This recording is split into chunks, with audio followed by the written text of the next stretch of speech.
Ready? Go ahead. We give all praises, honor, and glory to Yahweh, Baha Sham, Yahushai, Baha Sham, Ha, Rakah, Quadash. Double honor to the apostles and the elders of Great Millstone, spreading the good news of the gospel throughout the earth, and who rule well. Salutations to the hopeful elect, pushing the word to the four corners of the earth in all sincerity, risking their life to do so. Khan, shalom to the elect of the nation of Israel. Wa abal babal. All right, so we're going to get into Jeremiah 51, and this is pertaining to the military's grievance. All right, the soldiers, the Navy that are on the ship, I believe it's Lincoln. They're complaining mutiny on the Navy ship Lincoln.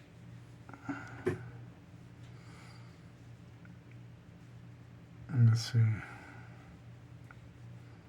Because they said a lot of these soldiers are trying to jump off the ship. All right. So let's see. It says, this is from Daily Kos, or Daily Kos. All right. It says sailors on the USS Abraham Lincoln report shortages of food, deodorant, toothpaste, hot water, and morale.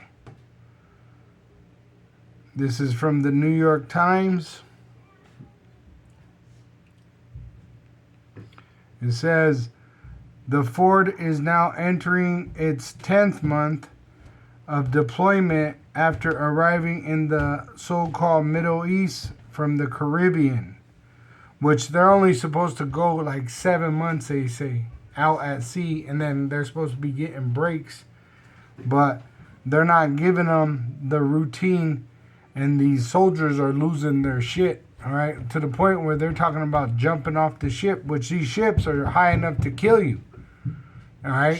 Jumping out of these ships, it could be a death sentence at sea, all right? It says, let's see, I want to put soldiers wanting to jump off ship at sea.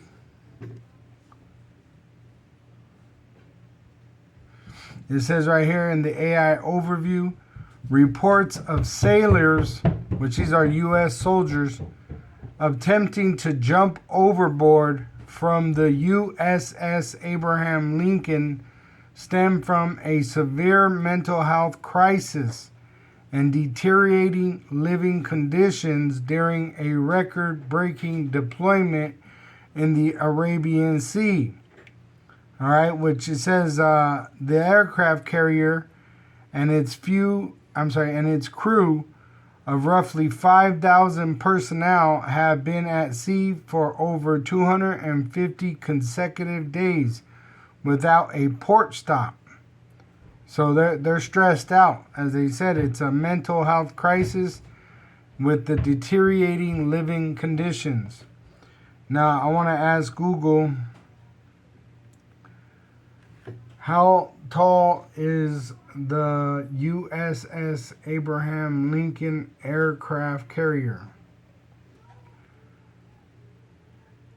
Yeah, so that's a death sentence. The flight deck down to the water is 252 feet. So they would not survive that. So they're talking about ending themselves, deleting themselves. That's how upset they are. All right? And this is prophesied. All right? They're getting weak, and it's prophesied that they are going to become like women. All right? It says the USS Abraham Lincoln is roughly 206 to 244 feet tall from the bottom of its keel to the top of its mast, which is as tall as a 20-story building. That's how upset these people are, which makes me think of this scripture, Proverbs 29:2. It says, when the righteous are in authority, the people rejoice. But when the wicked beareth rule, the people mourn. So this shows you who's ruling, the wicked. All right. So now we're going to jump into that Jeremiah 51, and we'll read in the NLT. All right. And this is talking about Babylon. Jeremiah, the prophet, is prophesying of Babylon. He was a prophet prophesying of the Assyrian Babylonians taking the southern kingdom into captivity. But then at the same time, he prophesied of these last days and the destruction of the Babylon, talking about Babylon the Great, which America is known as Babylon the Great. All right, go ahead, Jacob. This is the book of Jeremiah, chapter 51, starting at verse 1 in the NLT. Says, "Thus saith the Lord Yahweh, behold, I will raise up against Babylon and against them that dwell in the midst of them, that rise up." That's the KJV. That's the KJV, the NLT side. Is it on the right hand side? No, the left. Oh, I'm sorry. Let me just redo that one. Mm-hmm. Okay, this is Jeremiah chapter 51, verse 1, NLT. Mm-hmm. This is what the Lord Yahweh says: I will stir up a destroyer against Babylon and the people of Babylonia. Which America is Babylon, and the American citizens are the Babylonians. All right, and what he's going to stir up is these foreign troops, Russian, Chinese, Koreans, all these different troops from different countries to shoot nuclear missiles on this place. And how's he going to do it? He's going to make America pretty much stir up a war, right? Which they already came out and said that they're protecting the small hats, the counterfeits in the Holy Land. And Ezekiel 38, it says that Russia is the protector or the guard to the Arab countries or the Persian countries also. That was Ezekiel 38 and verse 4. It says, I will turn thee back and put hooks into thy jaws, and I will bring thee forth and all thine army, horses and horsemen, all of them clothed with all sorts of armor, even a great company with bucklers and shields, all of them handling swords. Persia, Ethiopia, and Libya, with them, all of them with shield and helmet. Gomer and all his bands, the house of Togarmah of the north quarters, so Turkey, all these different countries that are going to ally up with Russia. All right. It says, and all his bands and many people with thee, be thou prepared and prepare for thyself, thou and all thy company that are assembled unto thee, and be a guard, and be thou a guard unto them. So Russia is going to be a guard unto these countries. Let me pull up the name for Togarmah, which it says son of Gomer, grandson of Japheth, Armenia, probably the area known as Armenia. So this is who they're pretty much getting gathered together from Turkey. Syria, they just sentenced the president, the former president, to death. All right. But he's in where? Russia. All right. So Russia's in bed with some of these rulers throughout what you know as the so-called Middle East. But really that'd be West Asia. All right. The continent of Asia goes really all the way to Europe. There's no divide in that landmass. All right. Europe is not its own continent. It's actually a continent of Asia. All right. And the name Asia is the brother Asiana to Africanus, which were Roman Edomites. All right. Let me pull that up.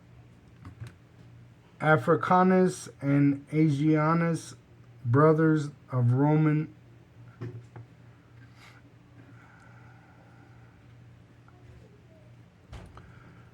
put it different.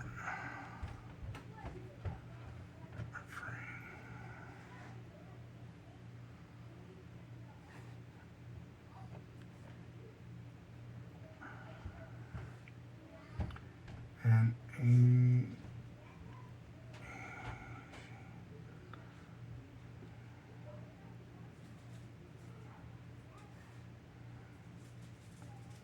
I'll put our brothers of Rome. Yes, Africanus and Asiaticus were real Roman brothers. All right, and that is prophesied of the Edomites, that they would name the lands after themselves, just like they did America. America is named after a navigator named Amerigo. All right. Let me see if it'll zoom in.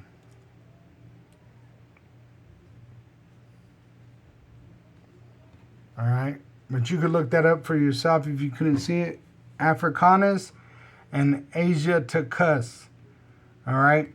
And that's where you got the name for the countries or continents, Africa and Asia. All right.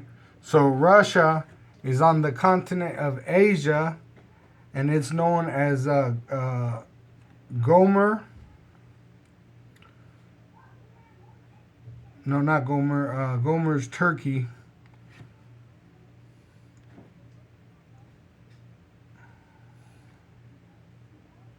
Yeah, Gomer is Turkey.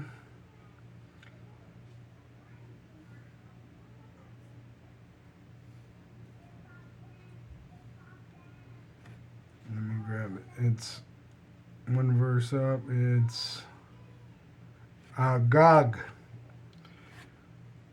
So I'll just start at 1. It says in Ezekiel 38:1, and the word of Yahweh came unto me, saying, Son of man, set thy face against Gog and the land of Magog. Gog are the Russians. Magog is the land of Gog. All right, the people of Gog. The chief prince of Meshach and Tubal, and prophesy against him. Verse 3, and say, Thus saith Yahweh's power, behold, I am against thee, O Gog, the chief prince of Meshach and Tubal, which he talks about putting the hooks in the jaw of the Medes, which is the Russians, Isaiah 13. And verse 17, behold, I will stir up the Medes, which are, it's talking about the Russians. Originally, the Medes were the Japhetic, all right, and they were from Europe to Asia, all right, and then, because you got to remember, Noah had 3 sons, Shem, Ham, and Japheth. Ham was in Africa and in the land of Canaan. Shem was in the what you call the Middle East, and then Japheth was in Europe to Asia. All right, but now the people have been moved around under the Edomites. All right, so the Medes is talking about the Russians, though that was the Japhetic people in the past. It says, behold, I will stir up the Medes against them, which shall not regard silver, and as for gold, they shall not delight in it. Which they don't care about the money system no more because of Esau changing the system into digital currency. All right. Now the Russians are, for the most part, Edomites, but the original Russians were Scythians, which were Israelites. All right. That's why Putin, their president, came out with dark age images of dark-skinned people. All right. It says, their bows also shall dash the young men to pieces, and they shall have no pity on the fruit of their womb, their eye shall not spare children. So they're not going to care about pregnant women. They're not going to care about children. When they shoot these nuclear missiles, it's going to turn America into a lake of fire. And the waster created the destroyer, which the Edomites, they created the nuclear weapon. They invented the nuclear weapon, but that wisdom was given to them from on high. All right, Yahweh Ba'Shem Yahushai, so that they could destroy Babylon the Great. All right, it says, and Babylon, the glory of kingdoms, America, the beauty of the Chaldees' excellency, which America is built in those ancient nations' witchcraft, like Egypt and Babylon. It says, shall be as when Yahweh overthrew Sodom and Gomorrah. Fire rained down from heaven. This time it's going to be nuclear missile. All right, that the fire rains down from heaven. All right, and it was given to the Edomites. Let me grab that. Isaiah 54 and verse 16. Behold, I have created the smith talking about the Edomites, that bloweth the coals in the fire, which they were blessed with the sword. But now they have scientists that make nuclear weapons, and that bringeth forth an instrument for his work, which they have the weapons of mass destruction. It says, and I have created the waster to destroy. The waster is Esau. Aishawah, wasted away, and he was created to destroy. No weapon that is formed against thee, talking about his hopeful elect of Israel, shall prosper. So nothing against us will succeed. All right? And every tongue that shall rise against thee in judgment thou shalt condemn. This is the heritage of the servants of Yahweh, and their righteousness is of me, saith Yahweh. All right? So just to have that point made, all right, the destroyer is that nuclear missile, but it was invented by the waster, the Edomites. And Russia has the most technology when it comes to the nuclear missiles. Russia is superior in nuclear power to America. Russia is superior in nuclear power to America.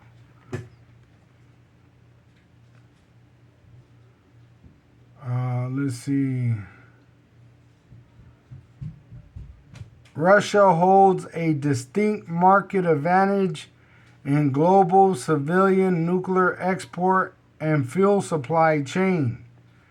All right. However, in terms of military nuclear capabilities, the U.S. and Russia maintain a position of strategic partiality. Partiality? Let's see, I'll have it say it. Parity. Parity means the state of being equal or equivalent in value, which according to prophecy, Russia is superior. All right. So go ahead.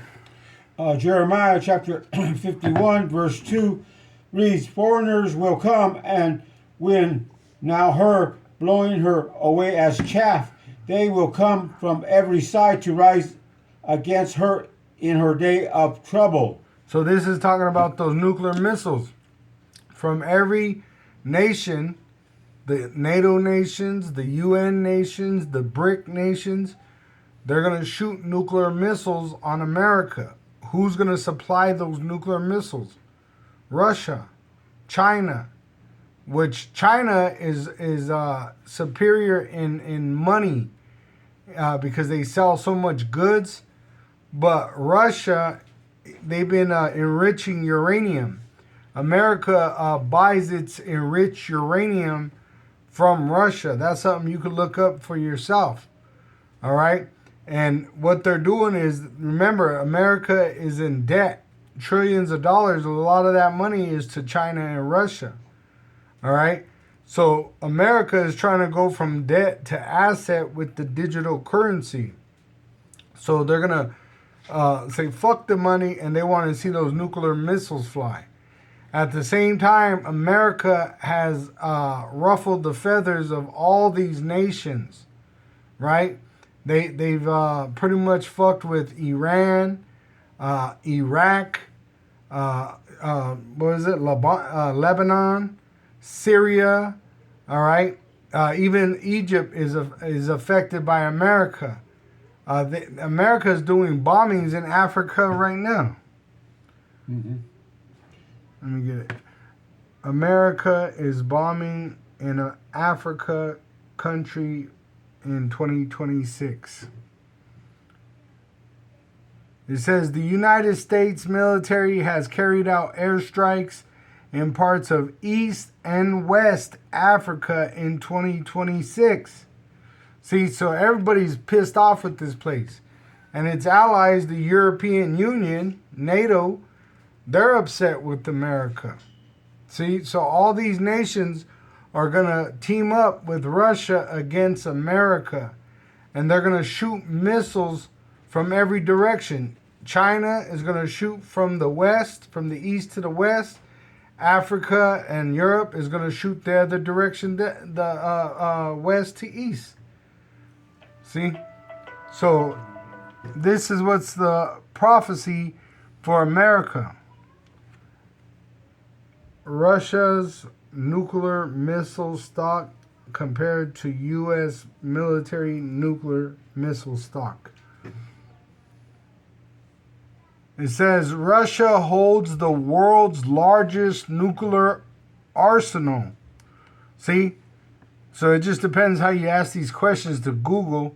But as you just saw, it says Russia holds the world's largest nuclear arsenal with an estimated total inventory of around 5,500 to 5,580 warheads, which this number doesn't compare to really what it is. The Bible prophesies of 200 million nuclear warheads is what's going to devour America. And these nuclear missiles that they have could hold multiple warheads. All right?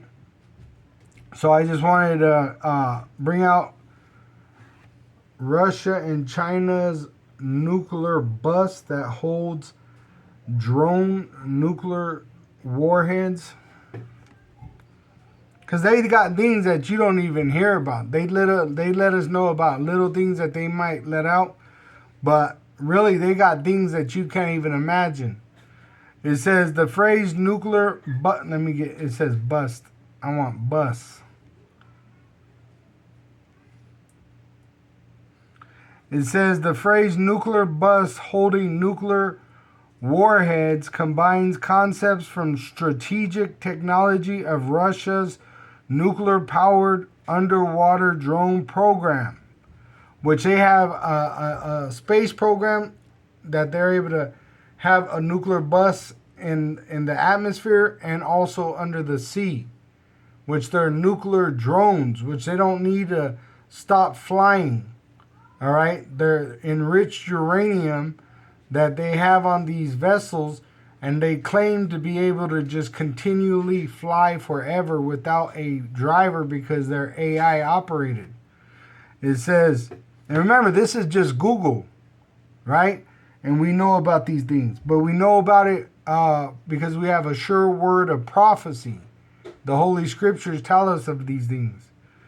It says, in strategic missile terminology, a bus, the post-boost vehicle, releases multiple warheads.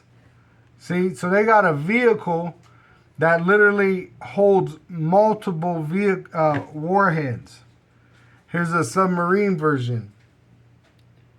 All right, and you can look these things up. This is Google once again. Let me see if I can lower the light on this. Yep, right there. You see? And that thing is packed with nuclear missiles, warheads. All right? They got them in air also. Here's one that is for air. Let me see if they can pull it up.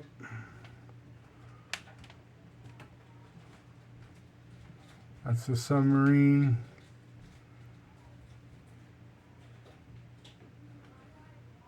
for air. Because they got them, once again, underwater, and they got them for air, which it's able to fly over the United States and release these missiles. All right? Go ahead. Jeremiah chapter 51, verse 3. Don't let the archers put on their armor or draw their bows. Don't spare even her best soldiers. Let her army be completely destroyed. See, and they got these are the archers. They got these trucks with nuclear missiles, and on them, nuclear missiles are nuclear warheads that are guided individually. They'll go up in the air, they show you, and then they'll break apart, and then what is it? They are guided to their location where they're going to detonate. They got ones that detonate over the heads of their target. They got kinds that go down into the ground, then detonate. All right. They said Russia got ones that detonate in the water and they cause earthquakes and tsunamis with them. All right. So America is going to be destroyed with all these devices that really America invented with the Tiemann German soldiers or scientists that they got from World War II. All right.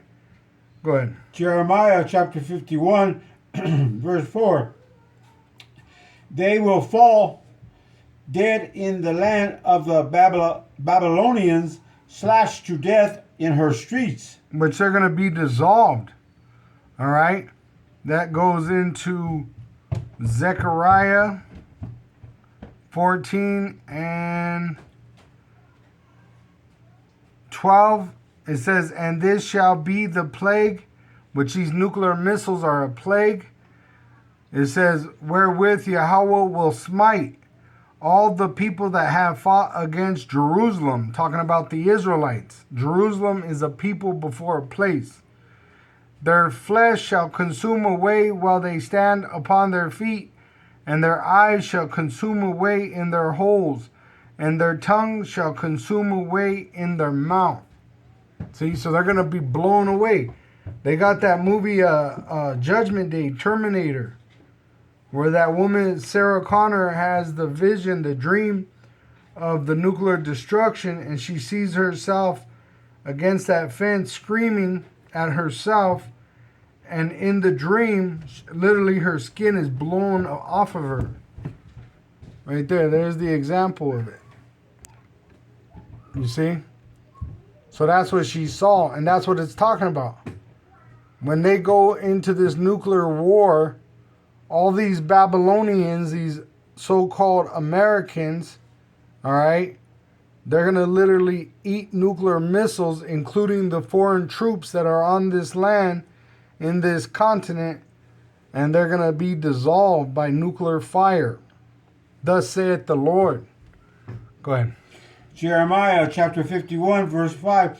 For the Lord Yahweh of heaven armies has not abandoned Israel and Judah. He is still their power, even though their land was filled with sin against the Holy One of Israel. See, so he's for us.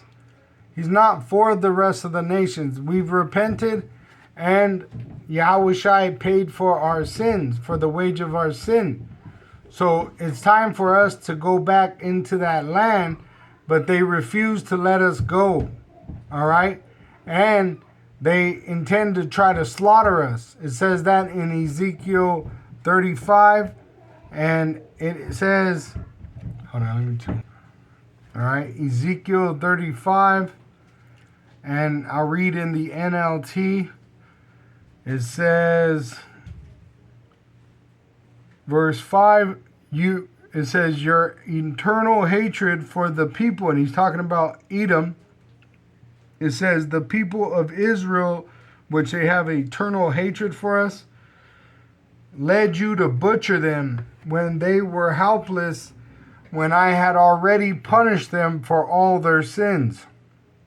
As surely as I live, says the sovereign Yahweh, since you show no distaste for blood. I will give you a bloodbath of your own. Your turn has come. And that's where we're at. It's your turn, Esau. And you refuse to let us go. You see, you should have let us go and put us back in our land and gave us an extreme amount of abundance. But instead, you poison our food, you poison our air, you poison our water, you poison our children's mind, right? You talk shit about us, you put us in the prison systems with multiple life sentences over bullshit. I just saw this football player. He had to do 5 years trying to prove his innocence. And it just came out, the woman that was accusing him came out and said it was a lie. But he had to spend 5 fucking years in prison. And he's lucky to be proven innocent. There's men in prison right now that are so-called innocent, right? But they're in prison because a bitch accused them. Which a woman ain't supposed to have no say anyway. But that shows you how wicked this society is. That they put the woman over the man. To give a testimony, you're supposed to have testicles. That's what that word testimony goes back to. To testify, you're supposed to be a man. But Esau, they got this thing, it's called trauma queens. And what it goes into is they call it victim blaming.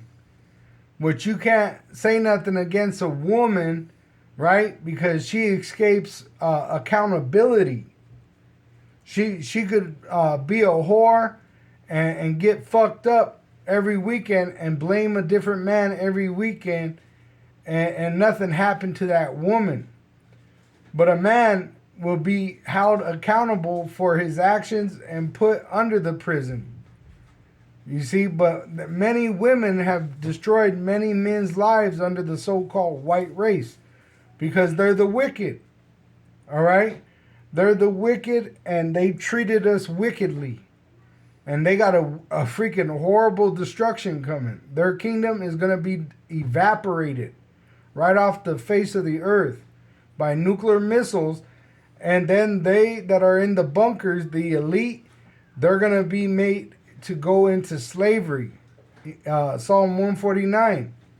And all of them, from the Russian Edomites, the European Edomites, the American Edomites that are hiding in these bunkers, and the other nations being the heathen, they're going to be in these bunkers, the elite, and they're going to be put in slavery after the destruction of the great whore America. All right? And that's how they're going to be for 1,000 years in extremely brutal slavery under us. And then after that 1,000 years, Esau is going to be made extinct, every man, woman, and child. And then the rest of the nations, they'll be our tributaries, and they'll have to follow our laws. All right? There'll be no other God on earth. You're not going to have the Islamic religion. You're not going to have the so-called Christian religion. You're not going to have all these different religions like in America. That's why it's the land of confusion, right? You go to any of these cities, they got like 5 churches on each 4 corner. You know, they'll have a Buddhist temple, a Methodist, a Lutheran, a Roman Catholic, a Christian Baptist, right? And then you got these politicians, which is like a religion of its own. All right? So the end of America is here. All right? You see their military's falling apart, and they got all these countries mad at them, and they're going to literally go against America according to biblical prophecy. And these Americans ain't ready for it. They're not ready for it. All right? Because what they're about to do, they're about to set up ambushes, which they're already set up. And they're going to false flag it and blame these other nations, but really it's your leaders that are doing it to you. It says in 2 Ezra 15, because of the pride of them, they troubled the cities. All right? How are they going to trouble these cities? With foreign troops. At the same time, famine, death, and destruction is going to come upon this land. All right? Go ahead. Calvin, This is Jeremiah chapter 51, starting at verse 6. It says, "Flee from Babylon, save yourselves. Don't get trapped in her punishment. It is the Lord Yahweh's time for vengeance. He will repay her in full." Right, which the way we flee from her is first spiritually, but Yahweh Shai is going to come to take us up into the air, so we're not on the land, because the earth is going to shake, which I did a sit down yesterday and I shared these videos from Japan, from Colombia, where you can't even run because the earth is shaking from the earthquake. How much more when 200 million nuclear missiles devour America? It's going to shake the earth so bad, right? That's why it says in Revelation 6 that these men that are going to be in these bunkers, they're going to pray for the rocks to fall in on them, to hide them from the wrath of the Lamb, which is Yahweh Shai coming back. All right? And he's going to pick us up and deliver us from the second death. That's Matthew 24, verse 31. "And he shall send his angels with a great sound of a trumpet, and they shall gather together his elect from the four winds, from one end of heaven to the other." So he's going to send his angels to gather us, which they already encamp around us, and they're going to take us up. But we're going to be changed. We're not going in these bodies. We're going to get new bodies. All right? Go ahead. I got one here. Proverbs chapter 24, verse 19 through 20. ESV, it reads, "Fret not yourself because of evildoers, and be not envious of the wicked, for the evil man has no future. The lamp of the wicked will be put out." See, the evil man got no future. Their hope is what? Nothing. All right? And so don't envy them. They might still got money, right? You see them, they said that one from Facebook, Zuckerberg, he got this multi-million-dollar ship that costs multi-millions of dollars just to fill it up. And he's traveling the world like a vagabond. But don't envy him, because really the wicked only have a short period of time left. All right? And every day their end is getting closer. But ours, our beginning of us ruling over the wicked and the other nations is coming every day closer. But the thing about us is it's never going to end, because we have an eternal kingdom of heaven, which will be here on earth. They only had a period of time, a short period, it says. It says a short period. Now we're gonna live forever, and we're gonna rule forever. So really what they have can't compare to what we're about to have. We're gonna have wealth, health, and most of all, righteousness. All right? We're not gonna have to be destroying other nations to steal from them like America does. All right? It's literally ours. Everything is ours. And these other nations, they're going to live to give it to us. That's going to be their pleasure. It says that eventually they're going to joyfully serve us, because really they're going to prosper under us. You see, under the wicked, what happens in their kingdom? They're starving. Their children are starving. Their people can't succeed. Their lands are being destroyed. Their children are being sent off to war. Hey, under us, they're gonna learn war no more, because everything's gonna be permanent. Their land is gonna be permanently their land, but everything is ours from their land to them. This earth is ours. All right. So really, don't envy the wicked. All right. Look at what we have. Thank Yahweh Ba'asham Yahweh Shai, what we have. You know, and Jake wants money, right? But for what? Right now, you know, to serve the flesh, for carnal reasons. You see, in the kingdom of heaven, we're not gonna need cash like you need cash here. All right, we're gonna be the ruling class. You understand? It's gonna be beyond money. We're gonna have land. We're going to have slaves. We're going to have substance. And we're going to have eternity. The heathen are going to die and come back to us every time they come back alive. All right? So look forward to those things. All right? Go ahead. Jeremiah chapter 51, verse 7. Babylon has been a gold cup in the Lord Yahweh's hands, a cup that made the whole earth drunk. The nations drank Babylon's wine, and it drove them all mad. Right, which they're mad because they believed a lie. Everything America taught was a lie, from Christianity to that fiat currency. It's all a goddamn lie. Why is America mad with Russia? Because it doesn't want to play the fiat currency game no more. Russia is coming up with its own currency with China and these other nations. Russia is developing its own currency, BRIC currency. It says Russia and other BRIC members. Wait, let me re-say that again. Because it said it's not BRIC. Its own, let me say digital currency. Digital currency. Yep. It says Russia is launching the digital ruble. Right there. September 1st, 2026. All right. Right there. 2026. Why is it doing that? Because it doesn't want to play America's game. All right. Which America's fiat currency is the petrodollar, meaning if you want oil, you had to buy it in the U.S. dollar. Mm-hmm. But America fucks with you with that U.S. dollar. So that's why Russia don't want that U.S. dollar no more. It don't want its cryptocurrency either. It wants to produce its own ruble and make that the currency of the world. And how did America get in a position of power of putting that petrodollar together? Through its military.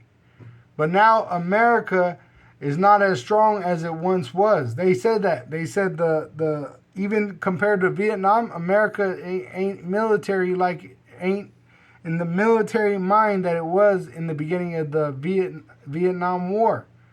They said they really thought they were fighting communism. All right? But now in this time, the world is being shown that America is the communist. All right? Did you hear about the electrical gloves? It's coming out that these ICE agents, they're going to have gloves that shock you when they touch you. All right? Which, if you watch videos of Mexico or any of these other countries where the police could put hands on you, it looks just like that. They're going to fuck you up for no reason. See? So really it's coming out that America is looking like the communists. All right? Which they said what? You're going to own nothing and love it, right? And be happy. That's the communists. Mm-hmm. America looks like a communist country. Let's see. People are saying that America is going communist. Right here, AI overview. The idea that America is turning communist is a political talking point rather than a factual reality. The only reason why is because you could still own property. But it's getting so expensive to own property. All right, and eventually they're going to take it away from you when they make it mandatory for you to have an implantable microchip. All right? A lot of things are going to change when they make you take that chip through deception. All right? Because they're going to promise you all this shit and it's not going to be true. Like freedom. All right? Like life. A lot of people are going to take that implantable microchip trying to save their life but lose their life. All right? Go ahead. Jeremiah chapter 51, verse 8. But suddenly Babylon too has fallen. Weep for her, give her medicine, perhaps she can yet be healed. Which is talking about America falling like lightning because of nuclear destruction, which they're trying to heal Babylon. Why do you think they gave you stimulus checks? All right? Shit, even them with that MOTB, that's a form of Esau trying to pretty much regain control. But it's all going to fail because we're at the end of the wicked's reign.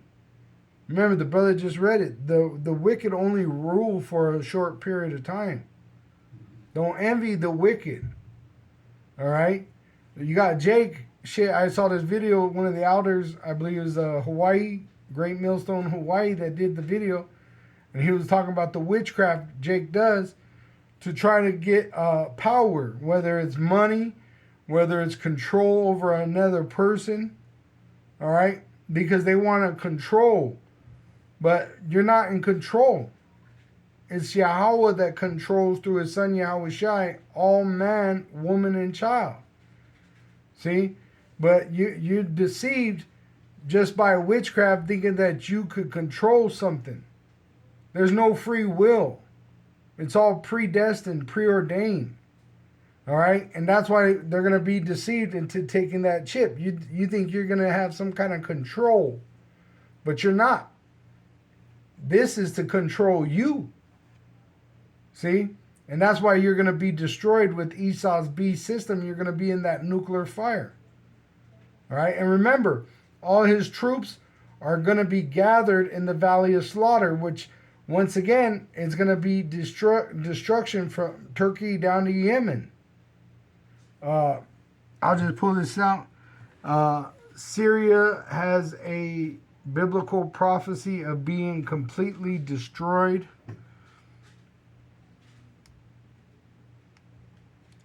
It says the Bible contains specific prophecies targeting Damascus, the capital of Syria, which is right next to Turkey. It says, stating it will cease to be a city and become a ruinous heap, which you already see it becoming this now, right? With America and Russia fighting in that land, but it's going to become worse when nuclear missiles begin to start to fly. All right? It says, while some Bible teachers view this as an unfulfilled future end time event. See? So it hasn't happened completely yet. All right? It's pretty much going to be destroyed also like America. All right? Because you're going to have a mountain of troops from Turkey down to Yemen. All right, in the Valley of Jehoshaphat, the Valley of Slaughter. Why? Because they're fighting with Iran. All right, but then also is America going to be wiped off the map? But the thing is, that land over there is going to come back because that's our land. All right, America, Edom's land, is going to be wiped off the face of the earth, and it's going to be a desert forever. All right, go ahead. Jeremiah chapter 51, verse 9. We would have helped her if we could, but nothing can save her now. Let her go, abandon her. Return now to your own land, for her punishment reaches to the heavens. It is so great it cannot be measured. See? Which it's being revealed to the Lord, which he's doing it. He got the prophets, and what are we prophesying about? The future judgments of this great whore, but also the reason why this great whore is going to be destroyed. Look what it's done to our people. Look what it done to the Israelites, right? Remember, the UN declared the slavery in America the worst slavery to ever exist. UN declares U.S. slavery the worst slavery in history. It says, on March 25th, 2026, the UN adopted a resolution declaring the transatlantic slave trade and racialized chattel slavery, which they treated us worse than animals, as the gravest crime against humanity. You see? Let me question again. What were the effects on the tribes, the indigenous tribes? What were the effects on the indigenous tribes in America from the transatlantic slave trade?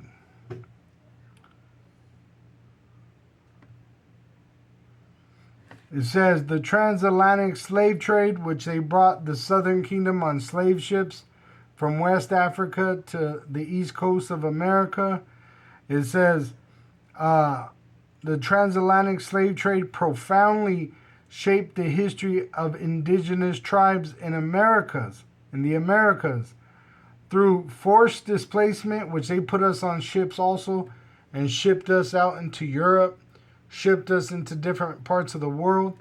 It says demographic shifts, which they kicked us out of this land for the most part, and complex alliances, which they made treaties with the indigenous tribes and they broke them. Even the so-called Mexicans, they were in this land right here in Colorado. This was Mexico. But now they call you an illegal amigo. See? So the slave trade had an effect on so-called Negroes, Latinos, and Native American Indians because we are the biblical Hebrew Israelites. Were exiled out of our land, which is Israel. And we came out of that land in slavery. All right? Go ahead. Jeremiah chapter 51, verse 10. The Lord Yahweh has vindicated us. Come, let us announce in Jerusalem everything that the Lord Yahweh our power has done. And that's what we're doing on these videos. We're telling you, Yahweh's son, Yahweh Shai, paid for the wage of our sin. That's how we're vindicated. Is owning up to Yahweh Shai's son paying for the wage of our sin. And we're to repent. And Abba Bivens, his book, which he is Elijah, which was promised to be sent back before the dreadful day of the Lord, all right? His book tells you about the Israelites, and we're under the curses, and we're supposed to repent. How do you repent? You return to the righteousness of Yahweh Ba'asham Yahweh Shai, and we begin to recognize who we are, and there's traditions that we were given, customs that were given to the Israelites through the laws that were given to Moses. Now we are not saved by the law. We're saved by Yahweh Shai and his sacrifice, but repentance comes to returning to Yahweh and his son Yahweh Shai. First an acknowledgement, but then you must grow in grace, meaning you're instructed to return to what is right and forsaking what is wrong, right? You might have grown up celebrating Christmas, but you're supposed to forsake that, right? Celebrating Easter, you're supposed to forsake that. Eating pork, right? You're supposed to forsake that. And you're supposed to grab on to what is righteous. That's why the law is not done away with. How do you know what is right from wrong? That's why we need to know the law so we know what is right and what is wrong, like adultery. You're not supposed to commit adultery. You're not supposed to commit idolatry. You see? So this is why we don't vote. Voting is a form of idolatry. When you go into the word vote, it means to show your devotion to that idol, whatever presidential or political figure they're putting before you. See?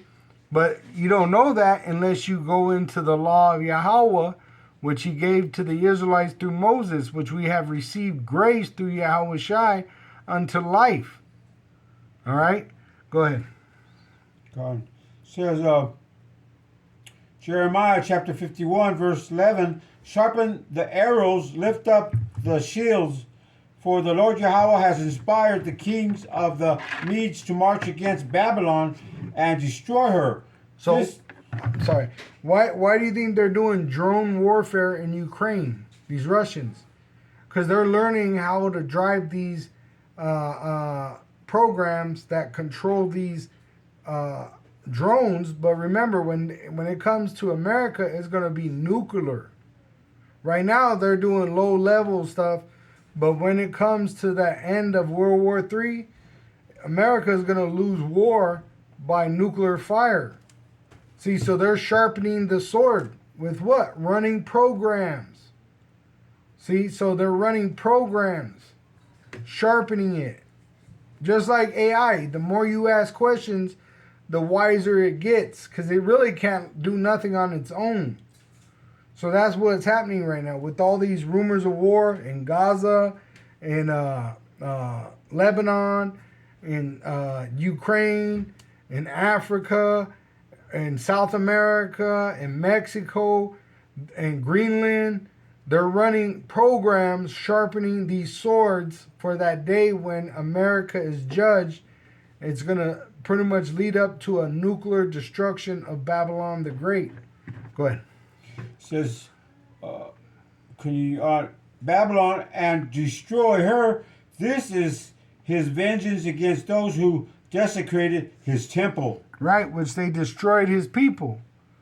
All right, because they took on the ways of the ancient Babylonians, which back then they had the Edomites that destroyed our temple, which is in Psalm 137. All right. And it is in verse 7. Remember, O Yahweh, the sons of Edom, in the day of Jerusalem, who said, raise it, destroy it, even to the foundation thereof, which they burnt our temple. All right. O daughter of Babylon, aka America, the great whore, Babylon the Great, who art to be destroyed, happy shall he be that rewarded thee as thou hast served us. Which they just in Massachusetts pushed a law where you're able to get an abortion, and that's directed towards the so-called Negro, Latino, and Native American Indians to destroy the children at birth, just like they did in Egypt. All right? It says, happy shall he be that taketh and dasheth thy little ones against the stones. See, so everything's going to backfire in their face. Even the development of these nuclear missiles. All right? Because you got to remember, America was number one in developing these nuclear powers. But guess what? They shared it with everybody because of their greed. And now it's going to be used upon them. All right? Let's see. What country was first to develop a nuclear weapon? The United States. Right there. It tells you right there. The United States. See? But why is Russia with superior firepower? Because it's a spiritual thing. It says in Galatians 6, God is not mocked. Whatever you sow, you shall reap. So now it's going to be used on your head. All right, go ahead.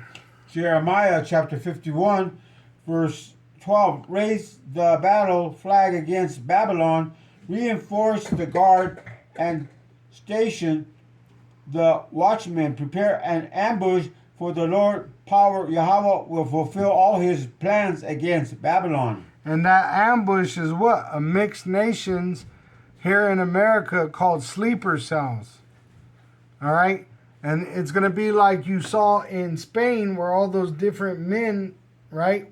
They pretty much raised up against Spain. They came over on ships. Well, they already got them here in America. They said they're sleeper cells, which I've seen them on these truckers.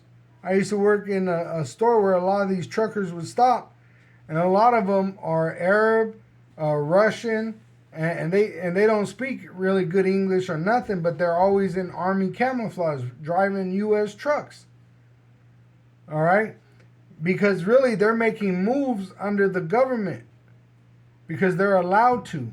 You're telling me they got all these flock cameras, they got all these cameras, right? And they can't find their sleeper cells. They can't find these people moving around, making moves. They can't, they say they're watching you in your house through the router, through your phone, through the TVs, and you're telling me they can't find these sleeper cells? Trump, he said, we know who they are and we set them up. All right? They're paying for them. Trump talks about the sleeper cells in America.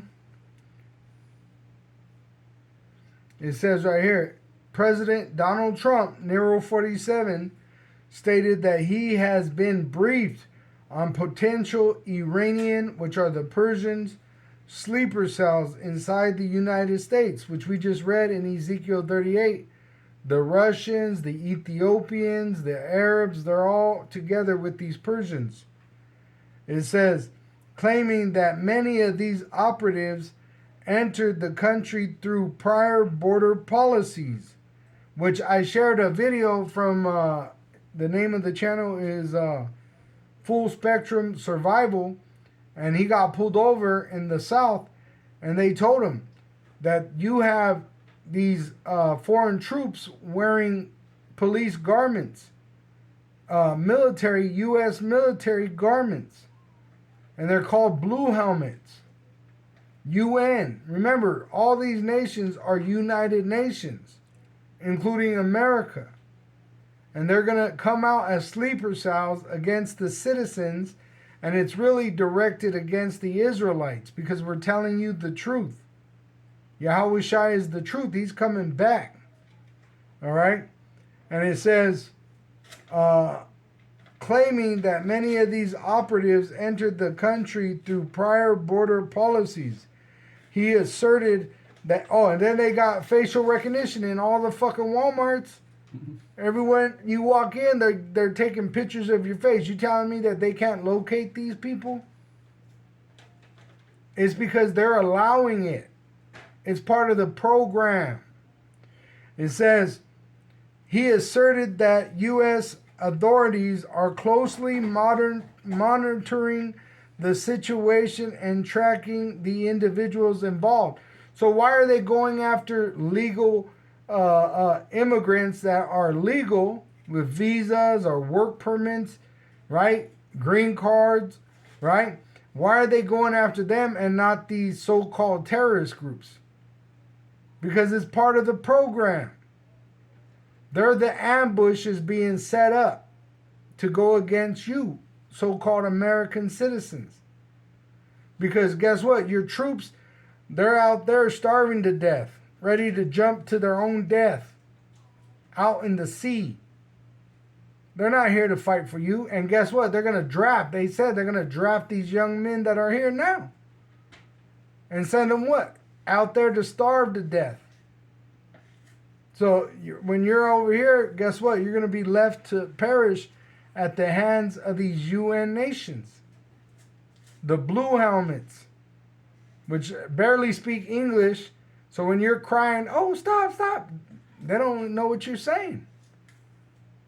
They don't have nothing to feel against you but hate. Look what you've done to their country. Look what you voted for.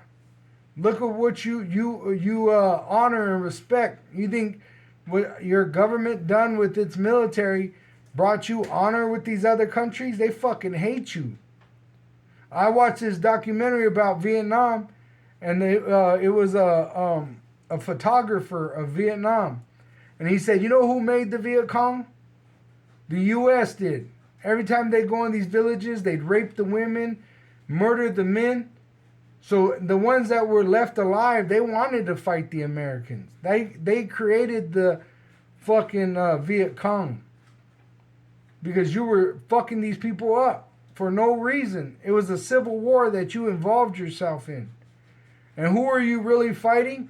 It was the Russians and the Chinese that were arming the Viet Cong. You see? So this war has been going on for a long time. But now we're at the end. All right? The very end. Go ahead. It says, Jeremiah chapter 51, verse 13, you are a city by a great river, a great center of commerce, but your end has come. The thread of your life is cut. Hey, and America is the biggest consuming country in the world. These countries don't want to see America be destroyed. They just can't live with you anymore. Because you're fucking up the program so bad that the only answer they could see in their mind is America being destroyed. And it's really the Lord doing it. He's the one that's controlling the hearts of kings. And he's the one that controls it wherever it goes. That's why you had them come together and form a beast system, and now you're having it fall apart. Good. Says, continue on in chapter 14. Jeremiah chapter 51, verse 14. It said, we're starting at verse 14 now. Yeah. Jeremiah chapter 51, verse 14. The Lord Yahweh of heaven's armies has taken this vow and has sworn to it by his own name. Your cities will be filled with enemies like fields swarming with locusts, and they will shout in triumph over you. Which that's going to happen to America. This happened to Jerusalem when the Babylonians that had all these different nations confederate with it, they invaded our land with all these different nations, and they enjoyed destroying us. Well, that's what's going to happen to America. You're going to have all these foreign troops, and they're going to fucking purge this city. All right? Let me play this little clip from Elder, which he's an apostle also, but Elder Malcolm. All right? I was watching his video, Elder Malcolm, and he was sharing this military man's video, and he's saying, get ready for these countries, you know, to go to war with America, but under a false flag that America is going to cause. Okay? False flag created by the United States government.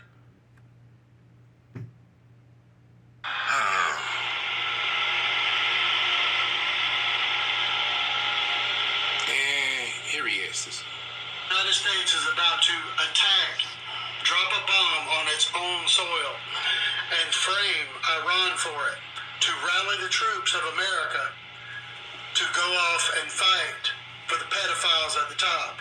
That's right. An intelligence leak has come through. The reason that Joseph Sumar relieved his duty of the USS West Virginia nuclear submarine was because he was approached by Pete Hegseth and the higher-ups in the Pentagon to carry out this mission, and he refused. He flat out told them that he refused to carry out that mission, that he would not drop bombs on American soil when there was no threat. This is what's coming. Just as the Black Swan event that happened in 9/11 was portrayed and perpetuated, was done by Israel and the United States so that they could attack Afghanistan and blame Osama bin Laden. None of that was true. Just as none of this, which they are saying on the news about Iran, saying that they are planning to attack U.S. soil with nuclear weapons. That is all a false flag. It is a false flag created by the United States government. This is what's coming. What you got to remember, Alex Jones just came out and said that. They're going to supposedly delete Nero 47 or do something where they cause mass death in America to play on your heartstrings, to rouse up your emotions. See, and it'll be a false flag. A brother just recently had a dream about them using AI for the same purpose and blaming Israelites. All right? Let me see. Let me put Alex Jones. Because this was just like a week ago or 2 weeks ago.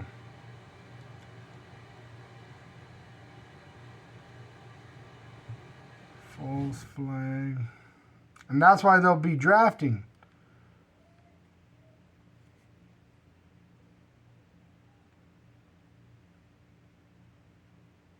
Let me see.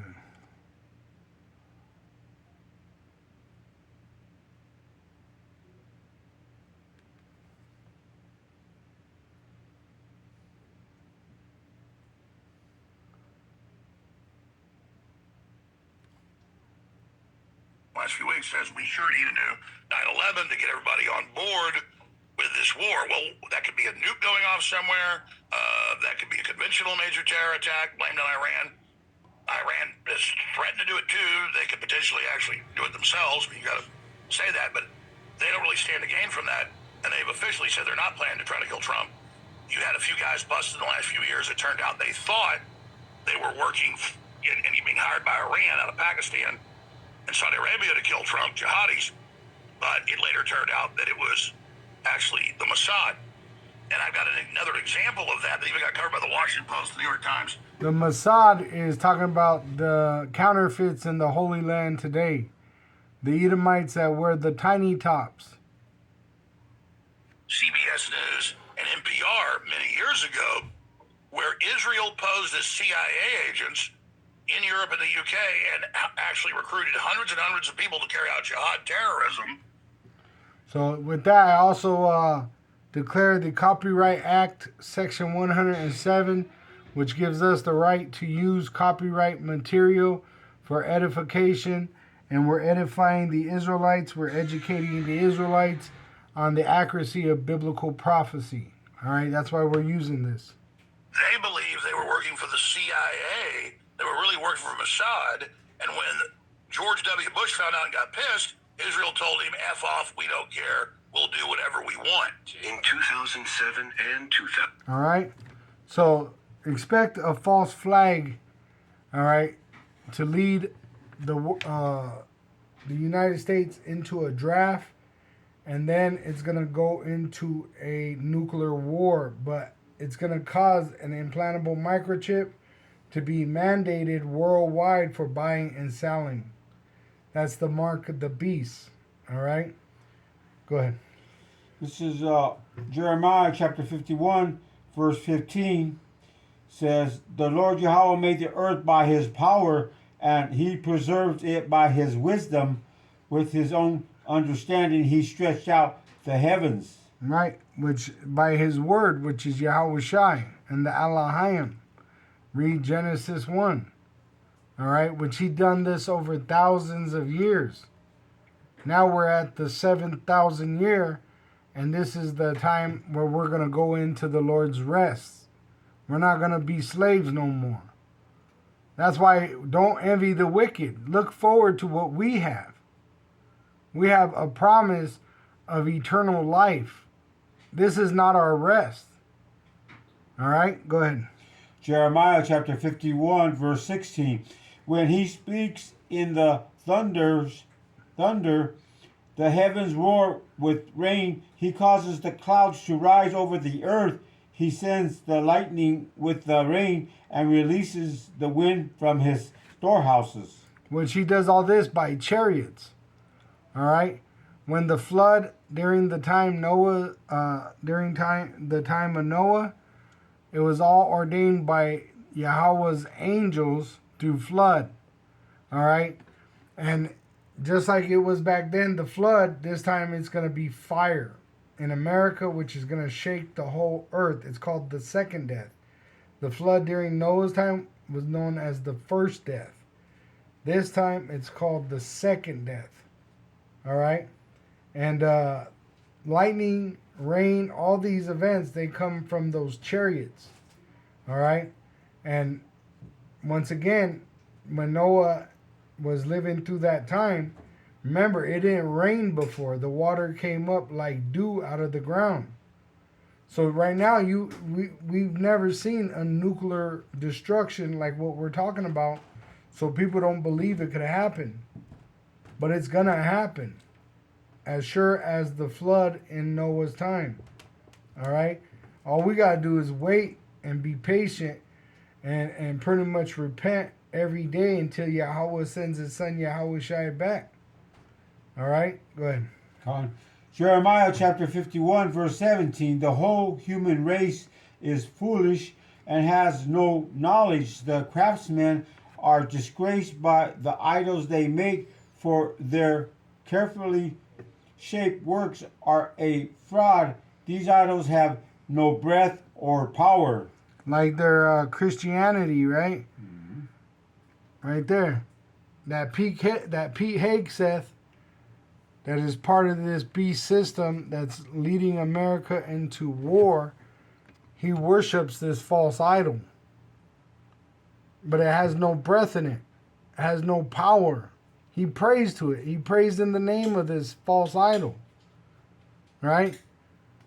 Guess what? America, your Christianity can't save you. All right?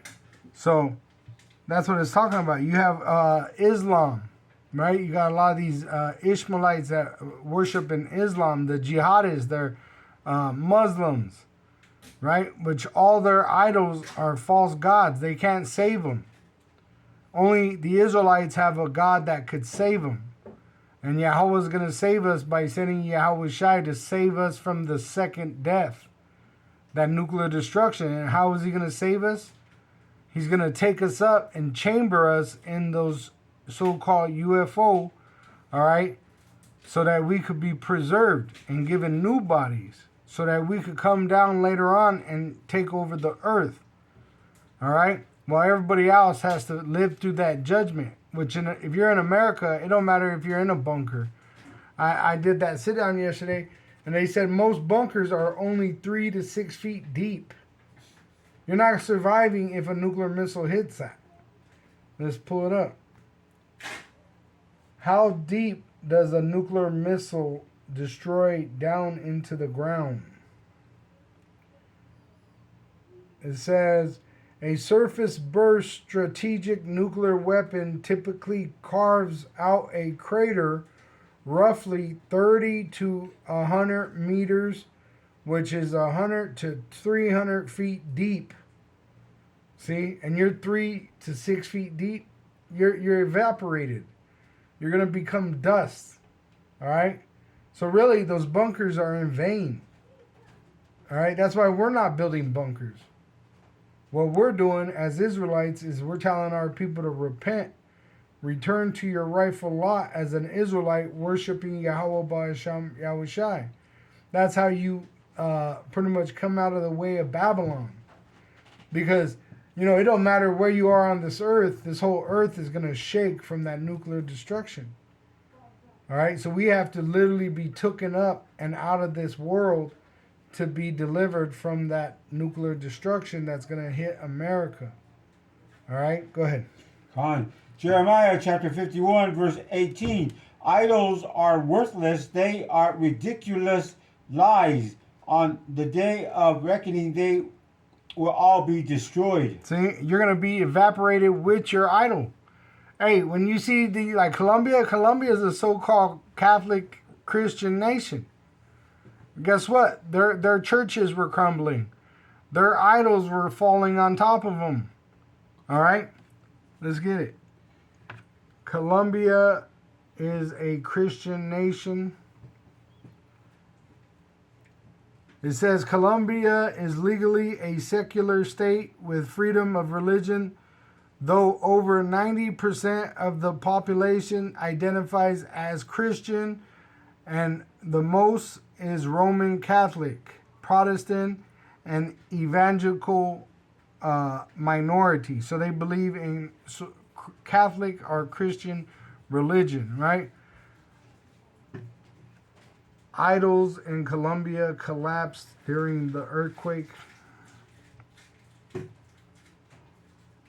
It says, during the powerful 7.4 magnitude earthquake that struck Western Colombia on August 10th, 2026, major architectural structures like the spire of the Catholic Church, Basilica, Our Lady of the Rosary in Manizales, partially collapsed. You see? Let's get the image.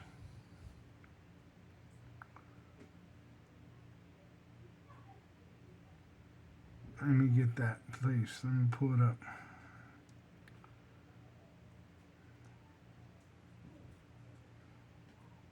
Let me save this, and I'll pull it up.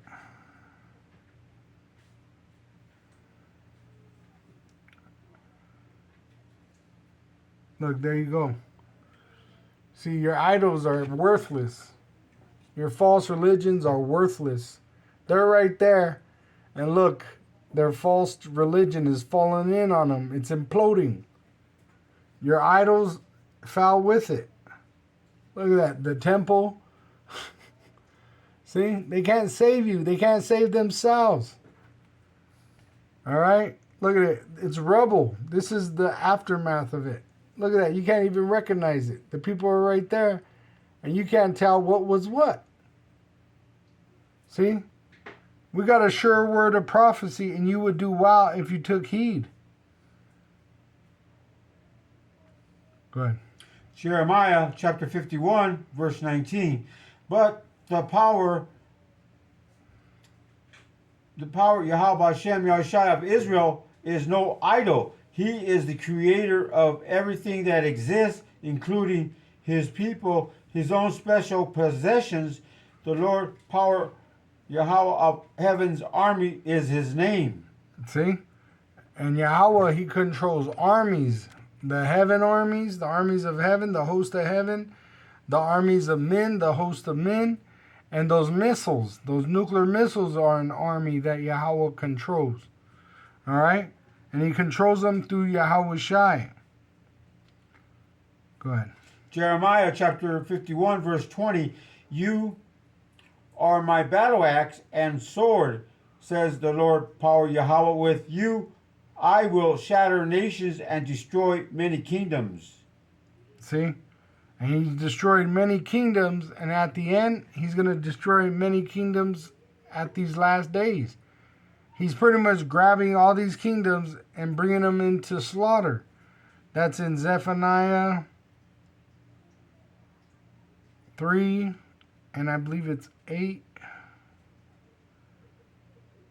It says in verse 8, Therefore wait ye upon me, saith Yahweh, which he's talking to the Israelites, until the day that I rise up to the prey, for my determination is to gather the nations, that I may assemble the kingdoms, to pour upon them mine indignation, even all my fierce anger. For all the earth shall be devoured with the fire of my jealousy, which he's jealous for his people, the Israelites. All right? And he's going to punish these nations for what they've done unto us with the Edomites. Because they're confederate against us. Those UN, the United Nations, are allies to the NATO nations. And those NATO nations, America's the whore that rides that beast. Which they're confederate against who? The Israelites. See? So the Lord's going to punish them. And he's even going to punish the Israelites that's for them. All right? Go ahead. Jeremiah chapter 51, verse 21. With you I will shatter armies, destroying the horse and rider, the chariot and charioteer. And what did he do to Pharaoh and his army? He shattered them. He dropped that water in on them. And when you read about it, it says it was like concrete falling on them. Like these buildings collapsing on them. You see? So that's what he's going to do to these militaries when Yahweh Shai comes back, the mountain of troops that's going to be gathered together in the valley of slaughter. He's going to put them to death. He says dust and smoke. That's all that Ezra saw when he saw the vision. Here in America, it's going to be, they're going to be in a lake of fire, nuclear fire. All right? Go ahead. Jeremiah chapter 51, verse 22.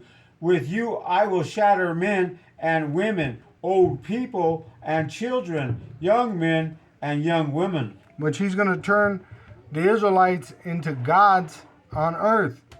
Which we're going to bring forth a judgment. All right? And that judgment is right along with biblical prophecy. All right? He says he makes us fishermen of men, those Israelite men, and then hunters. All right? What are we going to hunt? Men. All right? We're going to hunt wicked men and put them to death when the Lord allows it. Right now, we're spiritual men. We don't move but by the word. All right? But when that word goes forth, it says he's going to give us spiritual power to be in flight or to put to flight or to attack in flight. And that's why Esau's afraid and making draconian law against us. because they know. Oh, I just shared a video where there was a car that fell in on a man, and it was in like I believe it was like Mexico, and this man picked the freaking car off the Jake. It was a Jake helping another Jake, and he literally picked the car up off of the man. And that's just a little bit of spiritual power. How much more when the Lord gives us the right to bring forth his righteous judgment, which the anger of a man is not the wrath of the Lord. He's going to put his anger in us to bring forth that judgment. You see? And that's why it's going to be righteous. That's why also right now we can't make moves like that. We have to just wait. Because there will be a day where the Lord causes us to become that, what did it say, battle axe? Yeah. See? Battle axe. And the battle axe, when you understand the battle axe is the greatest warriors. They were the greatest warrior that carried the battle axe. All right? It wasn't the rookie, it was the greatest. Go ahead. Jeremiah chapter 51, verse 23. With you I will shatter shepherds and flocks, farmers and oxen, captains and officers. See, and we're telling you the judgment before it happens. All right? But it's going to happen literally. Right now it's spiritual. We're telling you about it through the word, but eventually it's going to become physical.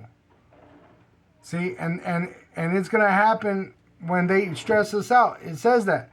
I was reading about righteous Lot. Lot was righteous, vexed by the conversation of the wicked. All right? And so that judgment on Sodom and Gomorrah came through the prayer of righteous Lot, vexed by the conversation of the wicked. Yahweh heard the prayer of Lot and sent angels with Yahweh Shai to bring forth the judgment on Sodom and Gomorrah, which it rained fire upon that place. You can't find it. What's happening here is they're going to vex us. How is Judah going to be roused up? Because they're going to vex us. They're going to force us into a situation where all we could do is pray for Yahweh to help us, Izara, and he's going to send Yahweh Shai. But even so that we could survive to that last days, he's going to give us an increased strength, an increased power. Go ahead. Con. Jeremiah chapter 51, verse 24. I will repay Babylon and the people of Babylonia for all the wrong they have done to my people in Jerusalem, says the Lord Yahweh. See, he's going to pay him back. He's going to avenge us. That's what those nuclear missiles are for. To avenge us. All right? He didn't forget or forgive. He's going to avenge us, and he's going to allow us to have a part in that. Just like we're prophesying, we have a part in this. All right? But we're going to get the most of it when we have them in slavery in the kingdom of heaven. Pretty much, it's going to be no one to help them. They're going to just have to take it. All right? Good. Jeremiah chapter 51, verse 25. Look, O mighty mountain, destroyer of the earth, I am your enemy, says the Lord Yahweh. I will raise my fist against you to knock you down from the heights. When I am finished, you will be nothing but a heap of burnt rubble. Right here in America, it's going to be a desert. Burnt. And really, the rubble, you're not going to be able to see where California was, where Florida was, where Colorado was. There ain't going to be no monuments or leftover anything. It's just going to be dust and smoke. A desert. A desert. There you go. And that's not what we're saying. That's what the Bible is saying. You see? Right. Jeremiah chapter 51, verse 26. You will be desolate forever. Even your stones will never again be used for building. You will be completely wiped out, says the Lord Yahweh. Because there'll be nothing here to build with. Like the brother said, a desert, flat, nothing. Because remember, all this debris is going to get kicked up into the heavens, up to the atmosphere, and then come down and just be flat. There ain't going to be no rocky mountains, all right? There ain't going to be different state borders, all right? It's just going to be a desert, and it's going to smell like rotten eggs. It says brimstone. Brimstone is sulfur. Yep. And sulfur smells like rotten eggs. That's why when anyone comes by this land, they're going to, ugh, what happened here? Damn. Because it's going to look bad, but it's going to smell bad. And we're going to say, this is the judgment of the wicked. All right? Go ahead. On Jeremiah chapter 51, verse 27, raise a signal flag to the nations, sound the battle cry, mobilize them all against Babylon, prepare them to fight against her, bring out the armies of Ararat, Mini, and Ashkenaz. Which verse is that? That's oops. That was verse 27. Says 20, the 5, 6, 7. of Ararat, Mm-hmm. the armies of Ararat. Which are, let me get it. All right, so Ararat, Yep. which is Armenia, Eastern Armenia, or Turkey. See? Mini. Mm-hmm. And then, let me get it. Mini is Armenia, a region in Armenia. Which we read it earlier. They're going to be what? Allies with Russia. Let me pull that up. Web search. On map.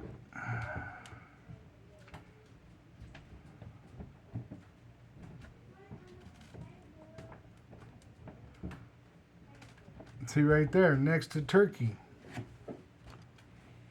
See it? This is Turkey. That's Turkey. And right next to it is Armenia. See? So all these are going to be allies with Russia. See, just so you can see too. What about Ashkenaz? And then Ashkenaz. Ashkenaz. Yep. Where you got the small hats. Let me see. Ashkenaz.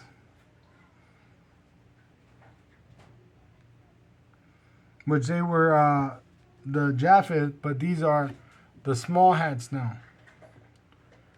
Ashkenaz.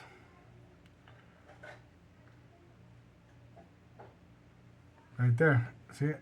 Ashkenazi, the small hats, the counterfeits. Oh, See? And they were in Germany, right? They're not just in the land of Israel.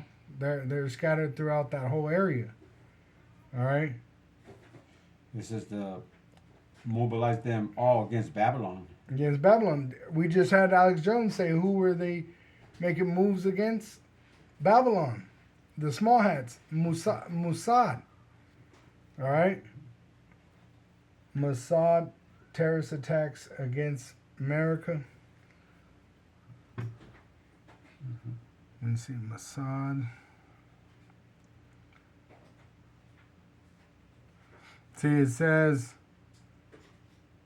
Mossad, Israel's National Intelligence Agency.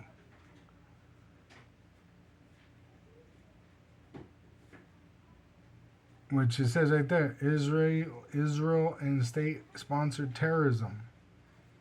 See? So who's going to draw America into this war? Who has drawn America into this war? The Ashkenazi Jew. Mm-hmm. See? Those small hats, those tiny tops. All right?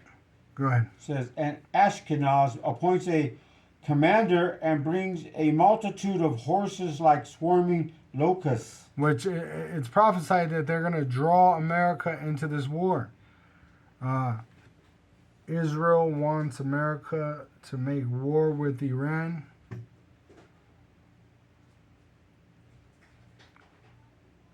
It says the state of United States, the United States and Israel are already engaged in a direct multi-front war with Iran. See, who drew them into that war? The Ashkenazi, which originally they were Japheth, but the Edomites took on that image just as they took on our image, right? They didn't get converted. They're not doing nothing biblical over there as an Israelite.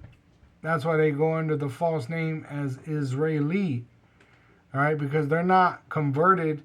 They're just using that stolen identity to do wickedness. That's what they do with our identity.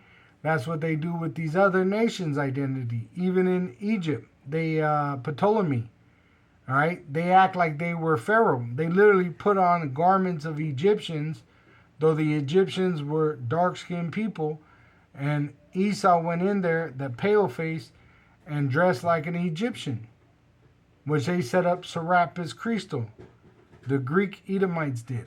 With Serapis goes back to the Egyptian idol, but then they put a Greek face on it. Just like they did with our Lord and Savior, Yahweh Shai. They took his image and put their image. Caesar Borgia. All right? Go ahead. Jeremiah chapter 51, verse 28, bring against her the armies of the nations led by the kings of the Medes. Which are the Russians. Mm-hmm. So they're being brought into a war in that land so the Lord could what? Send his son Yahweh Shai back. He's going to burn them up, and then he's going to save us from that nuclear destruction. All right? Because they're going to shoot nuclear missiles at him. It says he don't raise his hand or nothing. But they're going to try to fight him. They're going to make war with the land. Go ahead. It says, led by the kings of the Medes and all their captains and officers. Mm-hmm. Verse 29, the earth trembles and writhes in pain, for everything the Lord Yahweh has planned against Babylon stands unchanged. Babylon will be left desolate without a single inhabitant. Which that part where the Armenians are and the Turkey and the Ashkenazi, that's not Babylon. That's not ancient Babylon. So these prophecies are about Babylon the Great, America. Mm-hmm. You see? And they're going to make war in that land. Why? Because there's counterfeits in that land. Not just the Ashkenazi counterfeit, but also these Ishmaelites that are in Gaza, the Palestinian. Those are not the original inhabitants, right? Or the Hamites that want to try to reclaim that land. Because before the Israelites went in there, you had the Canaanites, which they were wicked-ass Hamites, right? Doing, it says, heinous acts like sacrificing children, just like America does. That's why America is spiritual Egypt. Remember, they set themselves up as Pharaoh in Egypt, and they took on its idol, Serapis Christo, which today you got Jesus Christ, but then they also kept the customs, like human sacrifice, like its babies. What did they do to the Israelites' babies when Moses was coming to exist? They killed 2 years old and down and threw them in the river. Why do you think Massachusetts just passed a law where you could abort your baby at birth? That's murder. That's a person. There's a soul in that child. And when you see how they do it, it's fucked up. It ain't fucking nice. They tear that baby to pieces. See, and you got Jake that think that's all right for a paycheck. Oh, I got to think about my career, my education, my body, right? When your whole fucking purpose is to procreate. That's why the Lord got to destroy these people. They don't know their purpose. They're fucked up. Go ahead. Says Jeremiah chapter 51, verse 30, her mightiest warriors no longer fight. They stay in their barracks, their courage gone. they have become like women. The invaders have burned the houses and broken down the city gates. Hey, if they can't handle the hunger that they're going through now, the discomfort, how much more when war really is active, like when it's real fucking live war. But you know, they got soldiers that are dying there, but they're talking about sitting on that ship. They can't handle that. So how much more when they're in a full-fledged battle and they ain't got no food and they ain't got no comfort. They're gonna be like women. They're already like women. What's his name? Pete Hegseth says that he needs to test the soldiers for their testosterone. Why? Because they're filled with estrogen like women. This is a prophecy thousands of years ago. How did the Lord know? Because he's in control of all these aspects. He's the one making it happen. And just like it says, he's a God for us, to save us. The Israelites, these heathen, they ain't got no God. You see, so fuck the heathen. Go ahead. What about the Navy mutiny? Yeah, right? Yeah. That's a good example there. Mm-hmm. It says, Jeremiah chapter 51, verse 31, the news is passed from one runner to the next as the messengers hurry to tell the king that his city has been captured. Verse 32. Which is the social media. All right? Go ahead. Jeremiah chapter 51, verse 32. All the escape routes are blocked. The marshes have been set aflame, and the army is in a panic. Yeah, and the world's on fire. And it's only going to increase to nuclear fire. And the armies are in panic. Which, if you ever read the Art of War, all right, they said when the marshes are on fire, you're supposed to run. But there ain't going to be nowhere to run. Because literally, Yahweh Shai is bringing you into that valley of slaughter to slaughter you. You see? And the whole world's going to be on fire. Let me see.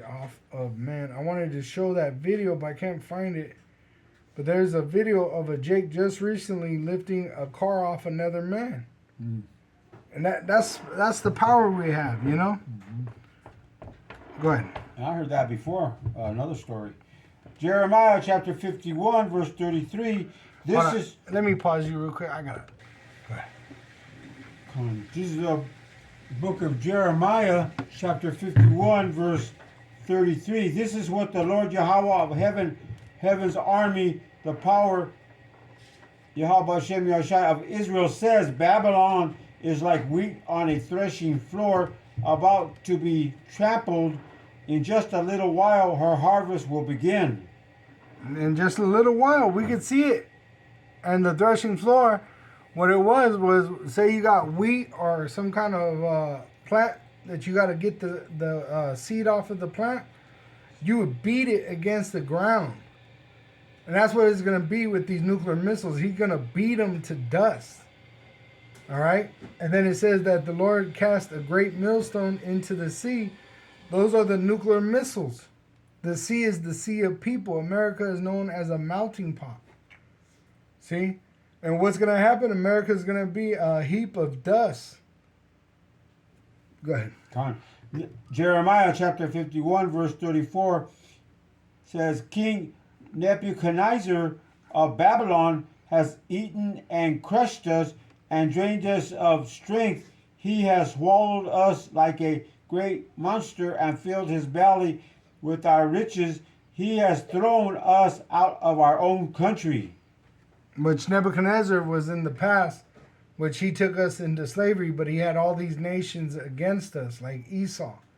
But now Esau is in power, and it was prophesied to the Israelites back then about Esau being in power, and now he's moving like the Babylonian king Nebuchadnezzar. Which, if you read Judith, it tells you how Nebuchadnezzar wanted the world to worship him as a god. And that's what Nero 47 and the elite that control Nero 47 are trying to do.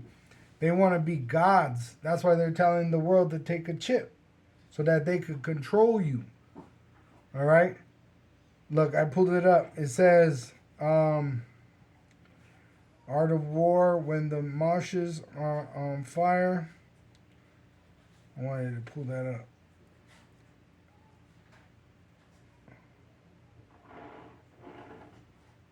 It says, Art of War, when the marshes are on fire.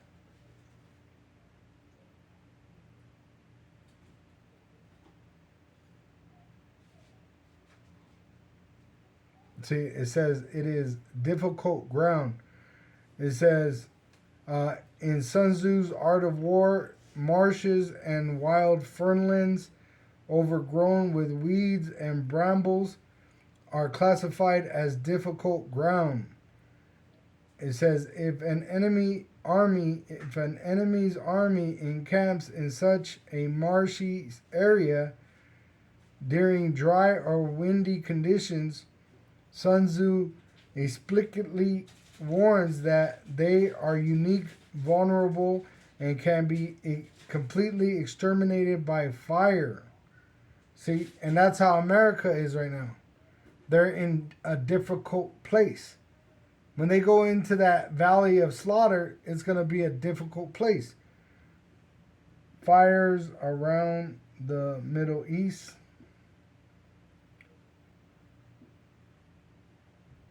Let me get it. Maps. There's going to be nowhere to escape. Look at that. Right? So that whole place is on fire right there. See? So they're not going to be able to escape because it's only going to get worse. These are fire maps. All right? Let's see.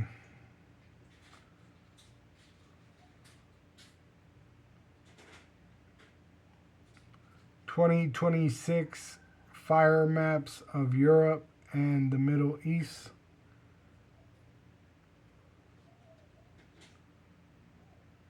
Which, once again, like we said earlier, we know that's Asia, the continent of Asia. But I just said it like that so that the Google will understand. So the whole place is on fire over there. So when this happens, they're not going to be able to escape. See right there, look at it. Literally. Down south and up north is on fire. And this is where they're going to be gathered, right there. The only place there is no fire, right there. This is the Valley of Slaughter right here, from Yemen up to Turkey. So there'll be no escaping this place. This is going to burn from Turkey down to Yemen. All right? Let me show you. Terrain map of Turkey down to Yemen. Images. Because it'll show you on a terrain map. That's pretty much the Valley of Slaughter. Here we go. See right here? This is why they can't invade Iran. Right? Because it's full of mountains and rough terrain. But they'd have to land right here where it's smooth, which is like a desert. And then when you go, what would it be, east or towards Africa, you got more mountains here. All right? That's why when Yahushua said, run to the mountains, he was talking to the Israelites. And when you run towards Egypt, those are the mountains. See? So they'll be gathered right here in the valley from Turkey down into Yemen. And that's the place where he's going to burn it when he comes back with all them troops. See? Go ahead. Fine. Jeremiah 51 verse 35, make Babylon suffer as she made us suffer, say the people of Zion. Make the people of Babylonia pay for spilling our blood, says Jerusalem. Right, which is what? America. All right? Which all these nations, even the Assyrians, because they're confederate with America. All right? They're confederate with America, so they're going to get caught up in this judgment also. All right, go ahead. Jeremiah chapter 51, verse 36. This is what the Lord Yahweh says to Jerusalem. I will be your lawyer to plead your case. I will avenge you. I will dry up her river as well as her springs. Which he's going to destroy everything, turn it into a desert. It says the rivers are going to become pitch in America. All right, go ahead. Jeremiah chapter 51, verse 37. And Babylon will become a heap of ruins, haunted by jackals. She will be an object of horror and contempt, a place where no one lives. Which only desert creatures will dwell here. But see, in that land which I just showed you, which is known as the Saudi Arabia Peninsula, we own that land. That's going to be our land. That's part of the Holy Land. All the way over even into Egypt is the Holy Land. So that's all going to come back. This is talking about America. All right? It's not going to come back. No man will dwell here. Desert creatures eventually will take over this land when it cools down.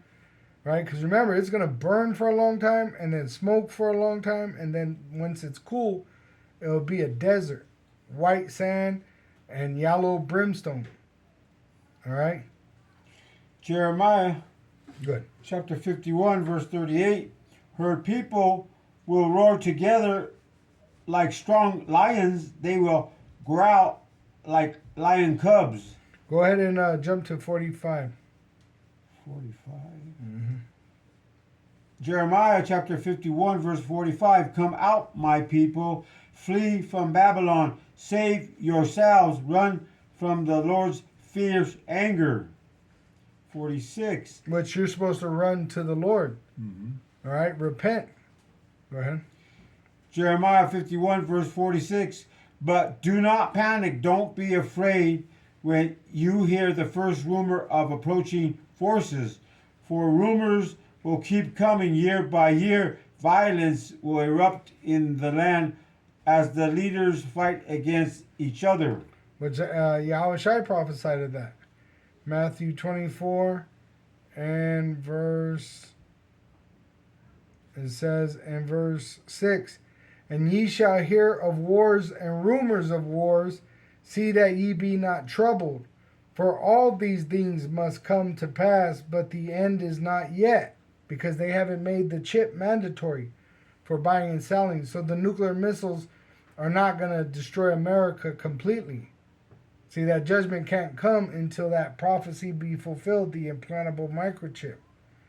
It says, For nation shall rise against nation, and kingdom against kingdom. And there shall be famines and pestilences and earthquakes in diverse places. All these are the beginning of sorrows. Then shall they deliver you up to be afflicted, and shall kill you, which they're not going to be able to murder us all. And ye shall be hated of all nations for my name's sake. See, so they haven't done that yet either. We're still preaching on YouTube. There's going to be a famine of hearing the word of the Lord. So we still got a little time to go, but we ain't got no fucking 10 years. All right? I doubt we even have, 5 years. This is real close to happening because of the state of the world, according to prophecy. All right? But it's not going to happen tomorrow because that chip hasn't been made mandatory yet. You see? And they haven't persecuted us for not accepting the chip. See? Mm-hmm. So it says, and then shall many be offended, and shall betray one another, and shall hate one another. So when they persecute us, that's when those nuclear missiles are going to fly. See? But not yet, because they haven't made that chip mandatory. We haven't had the time to reject it and even be put to death for rejecting it. See?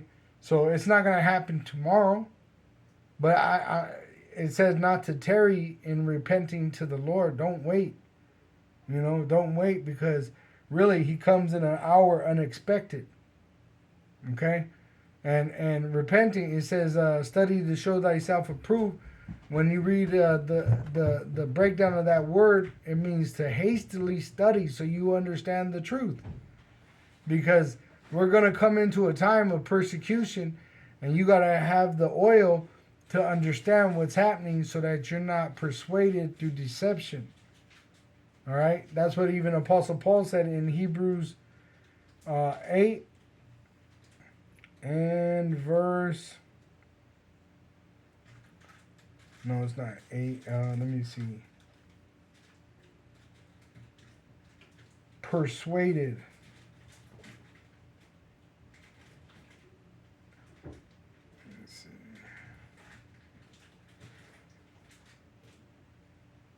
I am persuaded.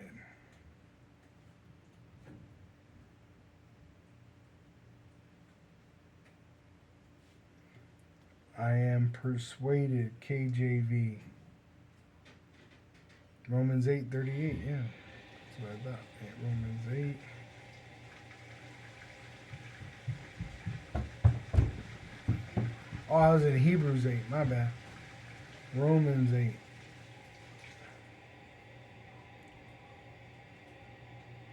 And 30, it says... I'll start at 6:36. Romans 8, verse 36. As it is written, where is it written? In the scriptures. For thy sake we are killed all the day long. We are accounted as sheep for the slaughter. Which I've seen in, I found this brother in one of these Freemasons. Because they have, their web pages where you can see them. And they claim to be Christian, but their logo is lions, not sheep, which is not biblical because it just says right there, we are accounted as sheep for the slaughter. Hey, the Lord sent us as sheep amongst wolves. All right? It says, nay, in all these things we are more than conquerors through him, Yahushua, that loved us, which Yahweh is the one showing us love through Yahushua. For I am persuaded that neither death, nor life, nor angels, nor principalities, nor powers, nor things present, nor things to come, nor height, nor depth, nor any other creature shall be able to separate us from the love of Yahweh, which is in Hamashiach Yahushua our Lord. Because really, all these things are going to drive us into Yahweh and Yahushua. His name is our strong tower, which we hide in. See, and the women, they have to hide with us, the ones that are ordained to be saved. That's Isaiah 32. And verse 1, behold, a king shall reign in righteousness, talking about Yahushua, and princes shall rule in judgment, the elect. And a man shall be as an hiding place from the wind, and a covert from the tempest, as rivers of water in a dry place, as the shadow of a rock in a weary land. So the women, their salvation, the Israelite women that are ordained to be saved, is by cleaving on to the men of the Lord. Now I'm going to jump down to verse, let me see, because it says for the women that are at ease to rise up right here in Isaiah 32 and 9. Rise up, ye women, talking about the Israelite women, that are at ease, meaning they're at ease in Babylon. They got a job, they got an apartment. Some of these women got multiple cars, right? It says, hear my voice, ye careless daughters, give ear unto my speech, but she speaks through his prophets. It says, many days and years shall ye be troubled, ye careless women, for the vintage shall fail, which the way that you were used to is failing. The gathering shall not come, which I just saw a woman. She could be a Jake woman, but she looked like a so-called white woman, and she was selling her pussy and making a good living doing it. But now nobody wants it. A lot of men, they're not dealing with women like they once did. They said even these strip clubs, they're going broke, right? The vintage is gone. They said the only thing that was open during the C19 is those strip clubs, right?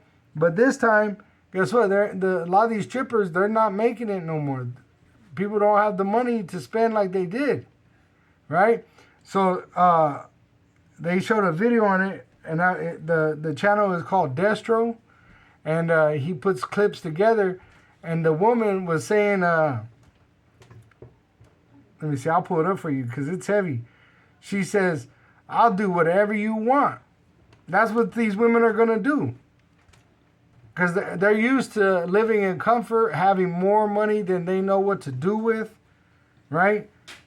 So I declare the Copyright Act, Section 107. I'm only using this video to edify, all right, to the biblical prophecies, to the Israelites, all right?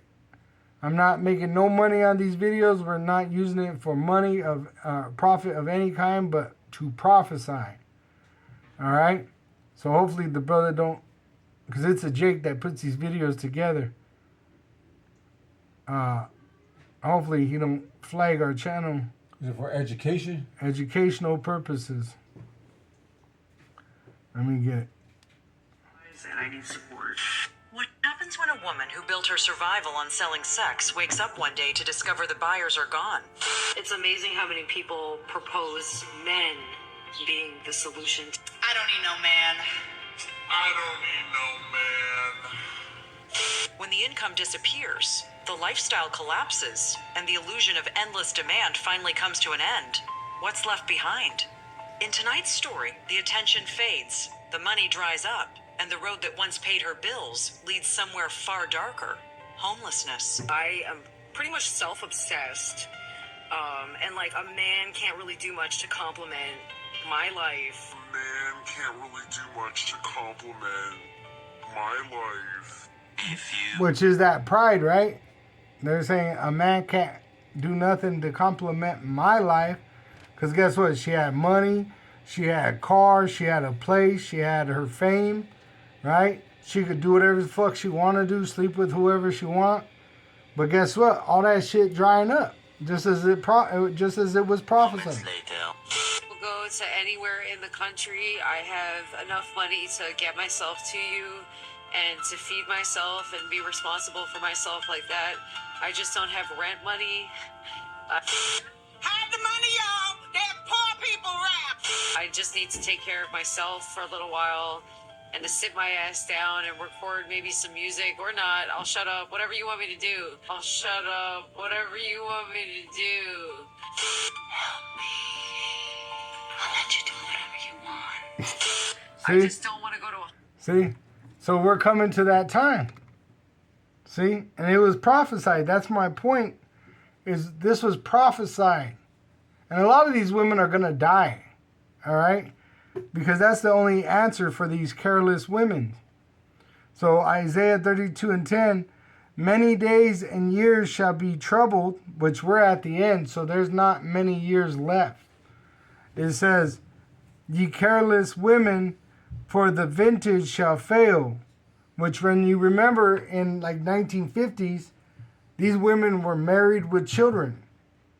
All right? They were, what they call them, traditional housewives. All right? This was kind of like a, what would you call it? Strange to see a woman in this situation in 1950. Now, this is this is going to be the majority of women. They don't need a man. Well, guess what? You ain't going to have food. You ain't going to have shelter. You ain't going to have protection. Right? A lot of women are losing their mind. The number one on medication are women.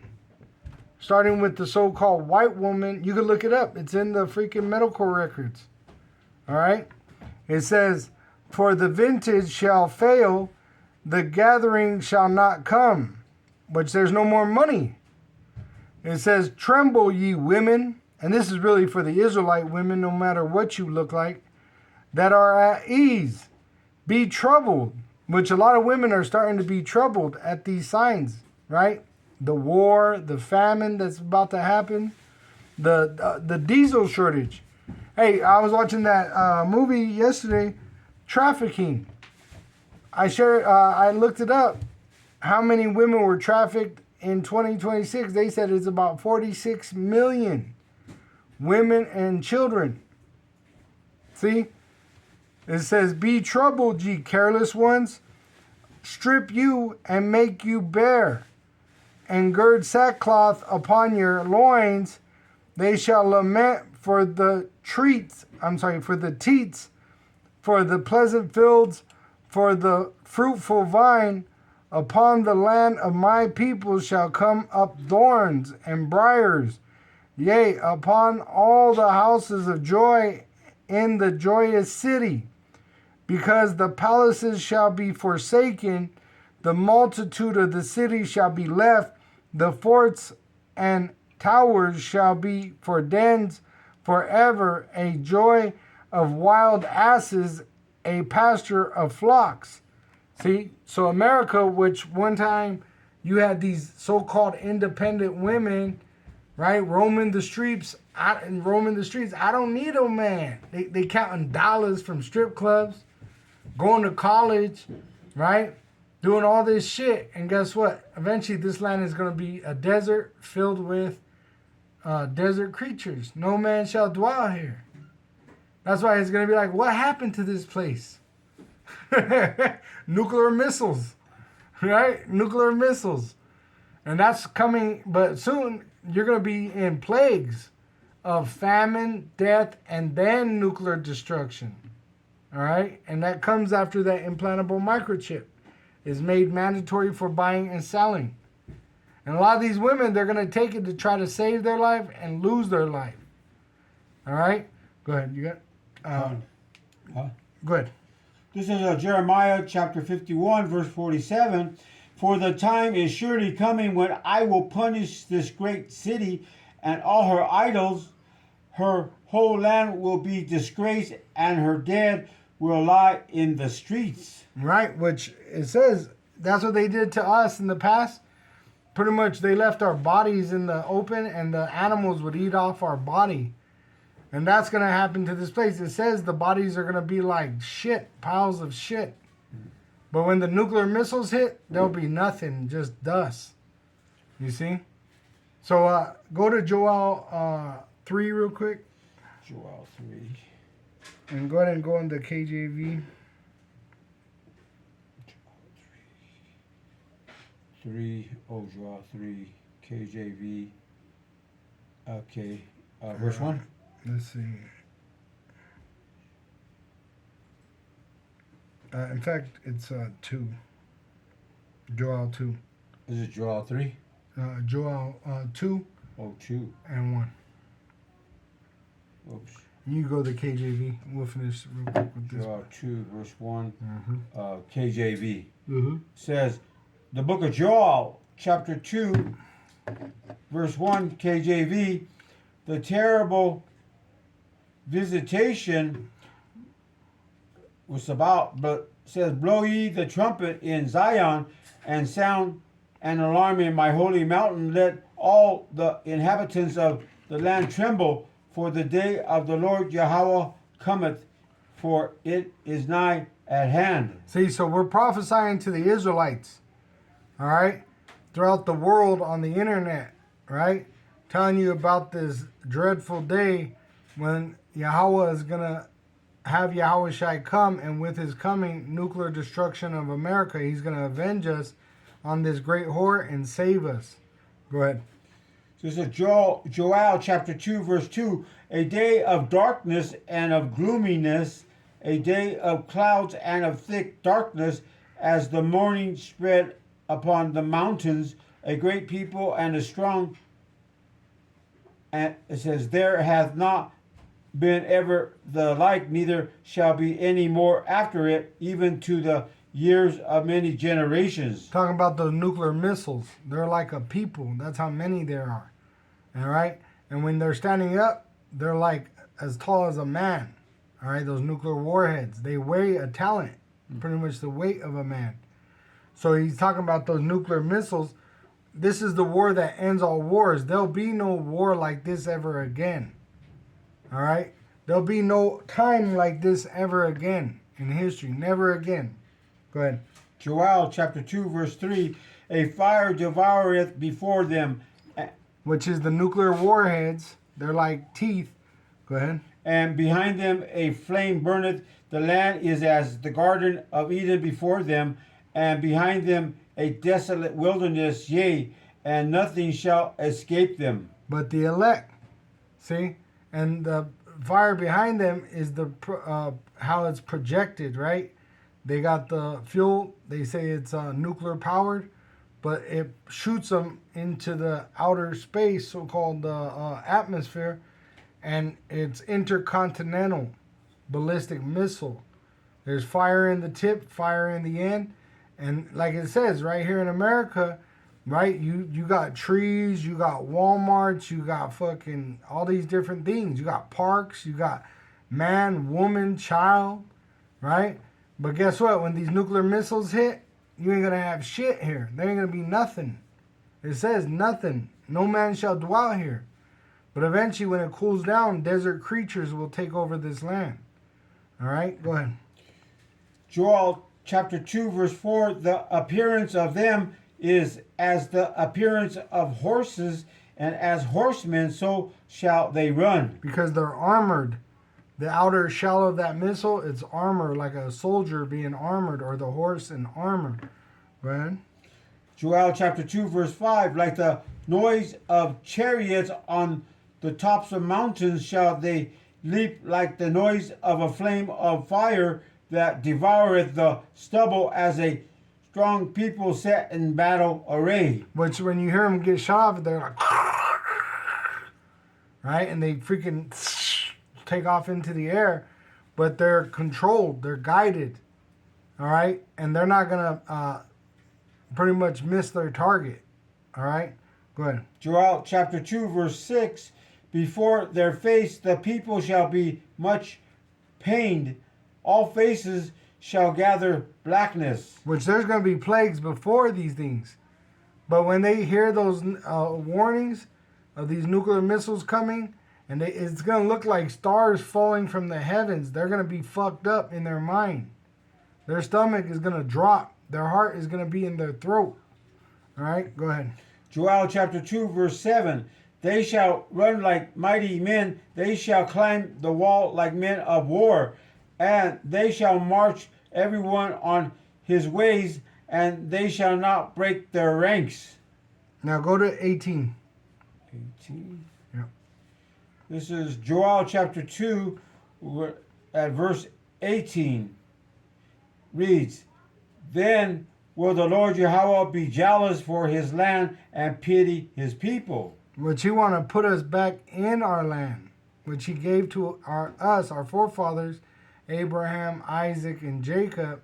And that's the plan. He's going to take us up through his son Yahushai and then put us back in that land. All right, go ahead. Joel chapter 2, verse 19. Yea, the Lord Yahweh will answer and say unto his people, Behold, I will send you corn and wine and oil, and ye shall be satisfied therewith, and I will no more make you a reproach among the heathen. See, and right now, we are a reproach among the heathen. The heathen fuck with us. You have no fucking rights. They act like you have rights, but you don't have rights. In Abba Bivens' book, the Marks of the Lost Race, he says when they tell you that you have civil rights or constitutional rights, that's a trap. And it makes you think that you have some kind of privilege, but if you even defend yourself, they'll lock you up. You got these Edomites, they fucking murder, and they get no prison sentences. They had this fat, ugly fucking Edomite woman that put shit in her own children's IV in the hospital. No prison sentence. You see, she's getting therapeutic probation. Another one, the Edomite that shot her boyfriend, right? She's getting like only a couple years of prison, which she's going to get let out on good behavior. You see? But if Jake does it, guess what? They throw you under the prison. They want to put you to death. in the worst way. Shit, I was watching this thing. They said they'll put you in an isolation chamber where you can't even hear nothing, right? You don't even hear the people that work there. And it causes Jake to go insane. See? And it's a trap. They'll tell you you have civil rights, constitutional rights. You ain't got no fucking rights here. They fucking mistreat us. Right? A reproach among the heathen. But this is the end of this. When we get into power, guess what? We're going to put them in isolation. You see, there ain't going to be no melting pot no more. Like America, where you got all these people that come here to do whatever the fuck they want. That ain't going to happen any time again. They're going to be in their own land, and the only time they're going to come is to give us pretty much tribute. That's after 1,000 years of slavery. At the beginning, they're going to be locked down with chains. You see? And we're going to isolate them. All right? And then after that 1,000 years, then they'll be able to go into that land that is theirs and repopulate it for our sake. Because remember, they're to serve us.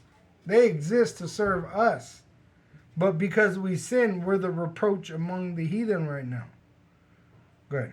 Come on. Joel chapter 2 verse 20. But I will remove far off from you the northern army and will drive him into a land barren and desolate. Which is America. That's the draft that they're talking about. They're going to send them where? To the so-called Middle East, to the Valley of Slaughter in the continent of Asia. And they're going to burn over there.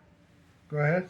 With his face toward the east sea and his hinder part toward the utmost sea, and his stink shall come up, and his ill savior shall come up, because he hath done great things. So they're going to die there. That military, the Armageddon, all right?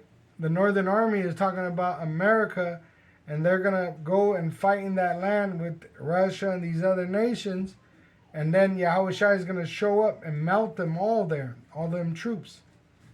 Right. Joel chapter 2 verse 21. Fear not, O land, be glad and rejoice, for the Lord Yahweh will do great things. Which eventually he's going to put his back, and the earth is going to multiply better than it was in the beginning. It says it was a paradise, but this time it's even going to be better. All right? You could jump down to verse 23. 23. Joel chapter 2 verse 23. Be glad then, ye children of Zion, and rejoice in the Lord Yahweh your power, for he hath given you the former rain moderately, and he will cause to come down for you the rain, the former rain, and the latter rain in the first month. So it's going to be even better. It's going to be double the greater. You see? Because guess what? We're never going into slavery again. So literally, it's just going to multiply. The trees, the animals, right? Even our land, it's going to multiply. Our slaves, they're going to multiply. See? So it's going to be greater. Hey, when we were in that first estate that we fell from, guess what? We had to fall and go into slavery. We're never going to fall again. So focus on that. Fuck this place. Fuck its money. All right? Fuck its everything it has to offer. It really has nothing. Go ahead. You have abundance, you know. Yeah, when we get back into that promised land. Mm-hmm. That's why it says Yahushua has a reward for us in the kingdom of heaven. Right now, us having this gospel is good enough. His grace is sufficient. But when we get into that promised land, we're going to get more than you could even imagine. You might think about some women. Guess what? We're even going to have greater things than that. The women is like water. You're going to have it just to have it. You're going to have knowledge on a level that you don't even understand right now. You see? Talking to animals in different layers. Remember, their spirits, when they have telescopes, they're able to see into the heavens. When they have microscope, there's heavens that you can't even see with the naked eye. And there's spirits that dwell amongst these things. And it says the Lord knows them by name. Every hair on your head is named and numbered. See, so there's a knowledge beyond having women and all this gold and all that. Yeah, that's wonderful. And we want that. But guess what? There's more than that you don't even understand. That's why it says no man knows or seen, or we can't even really understand. But you should long for that, right? Yeah, long for, a virtuous woman, many of them, that's good. But it don't stop there. We're not just going to, lay in bed making babies all day. There's so much life that we have that we haven't even understood. Like being at peace. Being able to sit in your own land without a fucking bug bothering you, let alone an Edomite. See? Shit, most people, they take a break. All they got to do is think about, damn, I got to get this done. I got to get that done. I got to get... When we go to the kingdom of heaven, ain't none of that. You're going to be at peace. Your body is not going to hurt. You're not going to get old and worry about having to die and what happens after. See, it's going to be complete, perfect life. Sleep. We don't even know what perfect sleep is. You toss and turn, right? You got to wake up. You got to, man, it's going to be great when we're in those new bodies with Yahweh Ba'Shem Yahushai. See? So look for those treasures, right? It says, build your treasures up in heaven, where a thief doesn't break in and steal, a mold doesn't destroy, right? And the moth doesn't eat. See? Go ahead. You're gonna have possibilities never, seen in your life before. Yeah. Hey, the women you have and your children. Guess what? You're gonna enjoy them. Mm-hmm. You can't even enjoy your women and children on this side. You see? You work all kinds of hours to make a living to have for your women and children, and then she's having an affair because you're not there. You don't have the money to spend on them, and then guess what? You're looked down on. See? So it's going to be great when you go into the kingdom of heaven. All that shit is going to be gone. We're not going to be a reproach anymore. There ain't going to be no shame. We're going to have nothing but honor. All right? Go ahead. Joel chapter 2, verse 24, and the floor shall be full of wheat, and the fat shall overflow with wine and oil. See? You're going to have an abundance. You're going to have land that produces, slaves that work your land, take care of your animals. You're going to have wine that doesn't make you sick, right? But wine that actually makes you happy, that you're going to be able to share with your whole family next to a river, at a banquet, you see? And you're not going to worry about dying or having to go to work after that night, you see? Literally, you're going to be on like a high forever. You're going to never come down. Go ahead.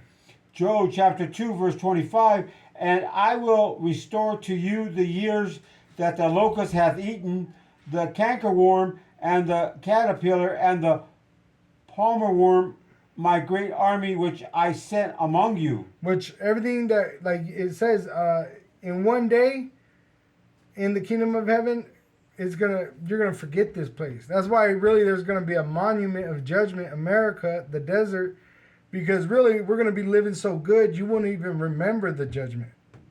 You would forget it. Just like a woman, she has the birthing pains for a moment, but then she forgets it, Eventually, she forgets how that birthing pain was. See, and that's how we're going to be. We're going to be in so much pleasure. You're not going to remember all this shit here, all your hard times and your troubles here. The only thing that will be remembered is that judgment the Lord carried out on this place. See, like Egypt, we keep the Passover, right? Eat the bitter herb in the remembrance of our slavery and how the Lord brought us out of that slavery. And how great he did that with us and Moses leading us out, which he charged Moses to bring us out of Egypt. But really, we don't remember how it was there. Though this is really worse than that. This is worse, all right, because we're not even eating real food here. All right? And we have to live next to the fucking heathen. Back then, you at least had your own cities where you were able to be out. You had your own animals and shit like that. It says that Israel's animals weren't touched by the plagues that touched the Egyptians. See? So this is a worse kind of slavery, But we don't even remember the slavery of Egypt. So how much more when we go into the kingdom of heaven, this slavery? We're not going to remember, like, it's going to be a bad dream and eventually it's going to fade away because of all the pleasure that we have in righteousness. Go ahead. You're gonna have standards that that are righteous, godly, and not the opposite. Because with the Esau and his ignorance, he wants to have things like that are ruin to your whole being. Yeah, it fucks you up. Shit. There's hummings that you hear. Beep. What the fuck is that? The other day, I felt this heat. I don't know where the fuck it was coming from, but it was hitting me from the outside of my skin. It was a microwave. Yeah, it was an ugly ass heat. And just it felt like death. Oh, Yeah. We ain't gonna have that feeling no more. We're gonna be complete and perfect and natural. Everything's gonna be natural. Natural water, right? It's gonna have all your essentials, right? And it ain't gonna have nothing defiled like piss or blood or shit or anything in it. You see? Go ahead and jump down to 28. Joel chapter 2. Shit, you're gonna drink water that no other man drank. They say most of the water we drink, it's already been cycled through multiple people. You know that? It's not fresh from the rain. Because guess what? They recycle the water in this wicked ass society. But when we get into the kingdom of heaven, guess what? You're going to drink water that's literally fresh. Fresh water, fresh meat, fresh bread. Shit, you don't even get fresh bread. This is a fucked up life.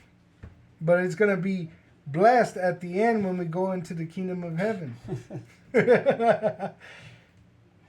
Remember that movie? I can't remember now, but it was with that one comedian, Jake guy, and he's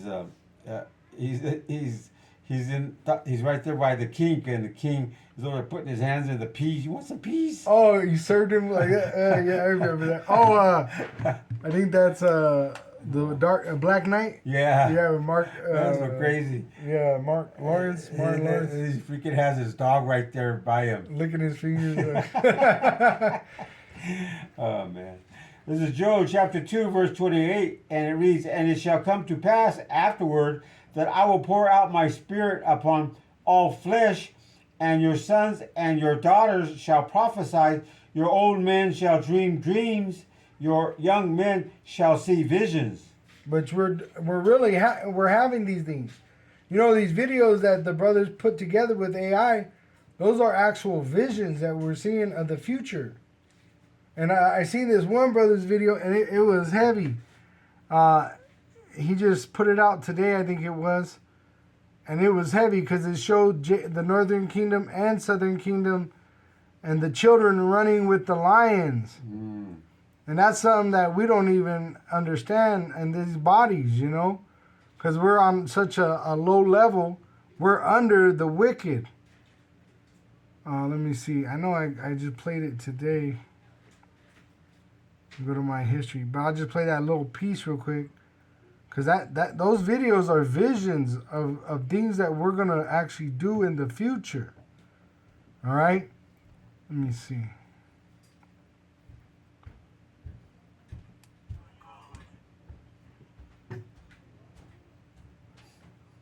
Let me grab this.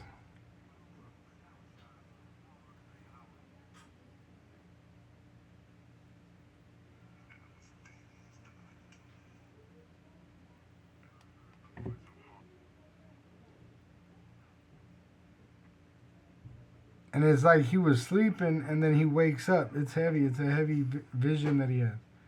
Yeah. Because these are visions, these brothers that put these AI videos together.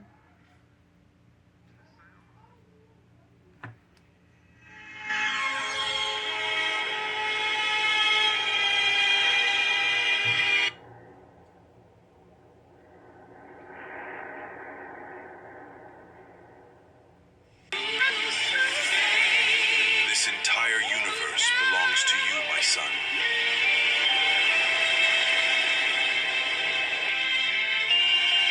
And we're gonna fully have power over the elements. You know, the way we're gonna build things. You know, the ingenuity, the creativity. All right. Being able to build with the vibration of sound. You know. And there's another one. Let me get it. Being able to move. We are still. And the elements shall melt with fervent heat. The earth also and the works that are therein shall be burned up. You will believe when those nuclear missiles hit Babylon. Oh, here it is. This is the one. It's like he's laying down, and look, he's laying next to a baby tiger. Like, I know brothers, they like dogs and cats. Look at that. You're going to have all these different animals that are yours.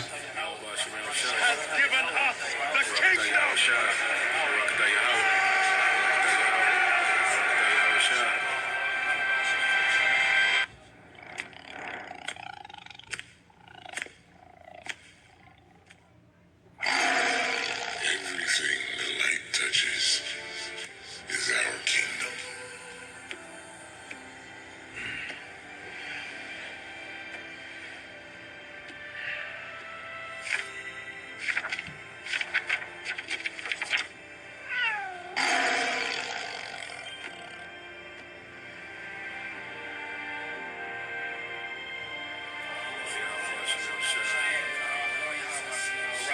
Welcome to the kingdom.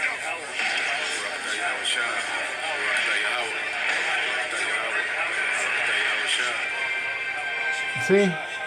And I myself had a vision of a gold chariot. You know, in a golden city. At first I didn't know it was a golden city. All I saw was yellow. I said, where's the yellow? And it was a city of gold is what I saw. And I seen a woman, because I was praying to the Lord at the same time. And I was standing on a gold chariot. And when I looked over, I seen a woman like a statue of gold, like a water fountain. And I said, isn't that idolatry to have an idol like that of a woman? And pretty much the Lord in the Spirit said, that's how many women you're going to have. Just like you have a water fountain. How many drinks do you get? How many glasses of water you drink a day? That's how you're going to have women. You feel like having 100 women? You're going to have 100 different women that are virgins, that are yours. You see? And our women aren't going to die. The Israelite women aren't going to die. They're going to give birth without pain, right? Bringing forth Israelite men and women. But also even the heathen that do die, we're going to have concubines. See? The Esau, he does that right now. They got these Epstein Islands where they get their pleasures, whatever they want. We're going to do it openly because we're going to do it righteously. We're not going to do wicked ass shit. So we ain't going to have to hide what we do. You see? But literally, whatever you want, it's going to be an endless flow. You see? You're going to have herds. You're going to have packs of wolves. You're going to have animals, monkeys, and all these things. Just like in that movie Coming to America. He was literally living in a paradise. He had an elephant that he'd seen from birth, and it grew old before him. You see? That's how it's going to be for us. We're going to live forever, but everything around us is going to multiply for us. See? And it's just going to be endless, new. Everything's going to be new. Even our women, they're not going to get old. They're going to be new forever. You see? They're going to be new. Everything's going to be new. Every day is going to be a new day, literally. Sanctified. Sanctified. Like we said earlier. Holy. Fresh water. You're going to get a taste of fresh water that came from evaporation, became clouds and rained, went into the ground, and then came out into a spring. And you're going to be able to drink right from the ground. Pure. Yeah. And then water that makes you feel energetic. Mm-hmm. You know? Go ahead. Joel chapter 2 verse 29, and also upon the servants and upon the handmaids in those days will I pour out my spirit. Which this is happening. The spirit of the Lord is being poured out in the spirit of prophecy. Even these heathen, they're predicting the downfall of America. But we're able to prophesy beyond that because we know what's beyond the destruction of America. Go ahead. Joel chapter 2, verse 30, and I will shew wonders in the heavens and in the earth, blood and fire and pillars of smoke. Which is happening. Joel 2, verse 31, the sun shall be turned into darkness and the moon into blood before the great and terrible day of the Lord power Yahweh come. Which he's going to send his son Yahweh Shai. Go ahead. Verse 32, and it shall come to pass that whatsoever shall call on the name of the Lord Yahweh shall... Whosoever. Huh? You said whatsoever. Whosoever? Yeah. And that's pertaining to the Israelites. Whichever Israelites call on the Lord. Go ahead. He said, and whosoever shall call on the name of the Lord power Yahweh shall be delivered, for in Mount Zion and in Jerusalem shall be deliverance, as the Lord Yahweh has said, and in the remnant whom the Lord Yahweh shall call. Which he calls us in the spirit of his son, the spirit of prophecy. Which once again, these videos I just shared with you, those are visions that brothers have in their mind according to the Spirit, which is bringing them into remembrance, the Holy Spirit, and they're putting it together on the television, right, which is showing us the vision. See? So these things are coming to pass, while at the same time, brothers are having dreams and visions at the same time, and we're prophesying at the same time. Calling what? The remnant. We're in the last days of the last days of the last days. We don't got very long to go. You see, they're at nuclear war already. They're talking about it. Next, they're going to be doing it. But it ain't going to happen until they bring that implantable microchip. Now, can they set off one nuclear missile to bring everybody into that chip? Yeah.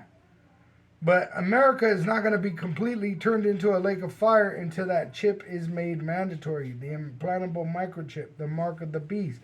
So this is the prophecy we're looking for right now. All right? But we're going to wrap it up. With that, we give all praise and glory to Yahweh, Ba'asham, Yahweh Shai, Ba'asham, Ha, Rakah, Kodash. Double honors unto our apostle elders, which ruled great millstone wow, which taught Israel the truth, taught us the truth. Yahweh Shai is the truth. Shalom to the elect of the nation of Israel. Wa Abba Babal. Shalom to the elect. Khan.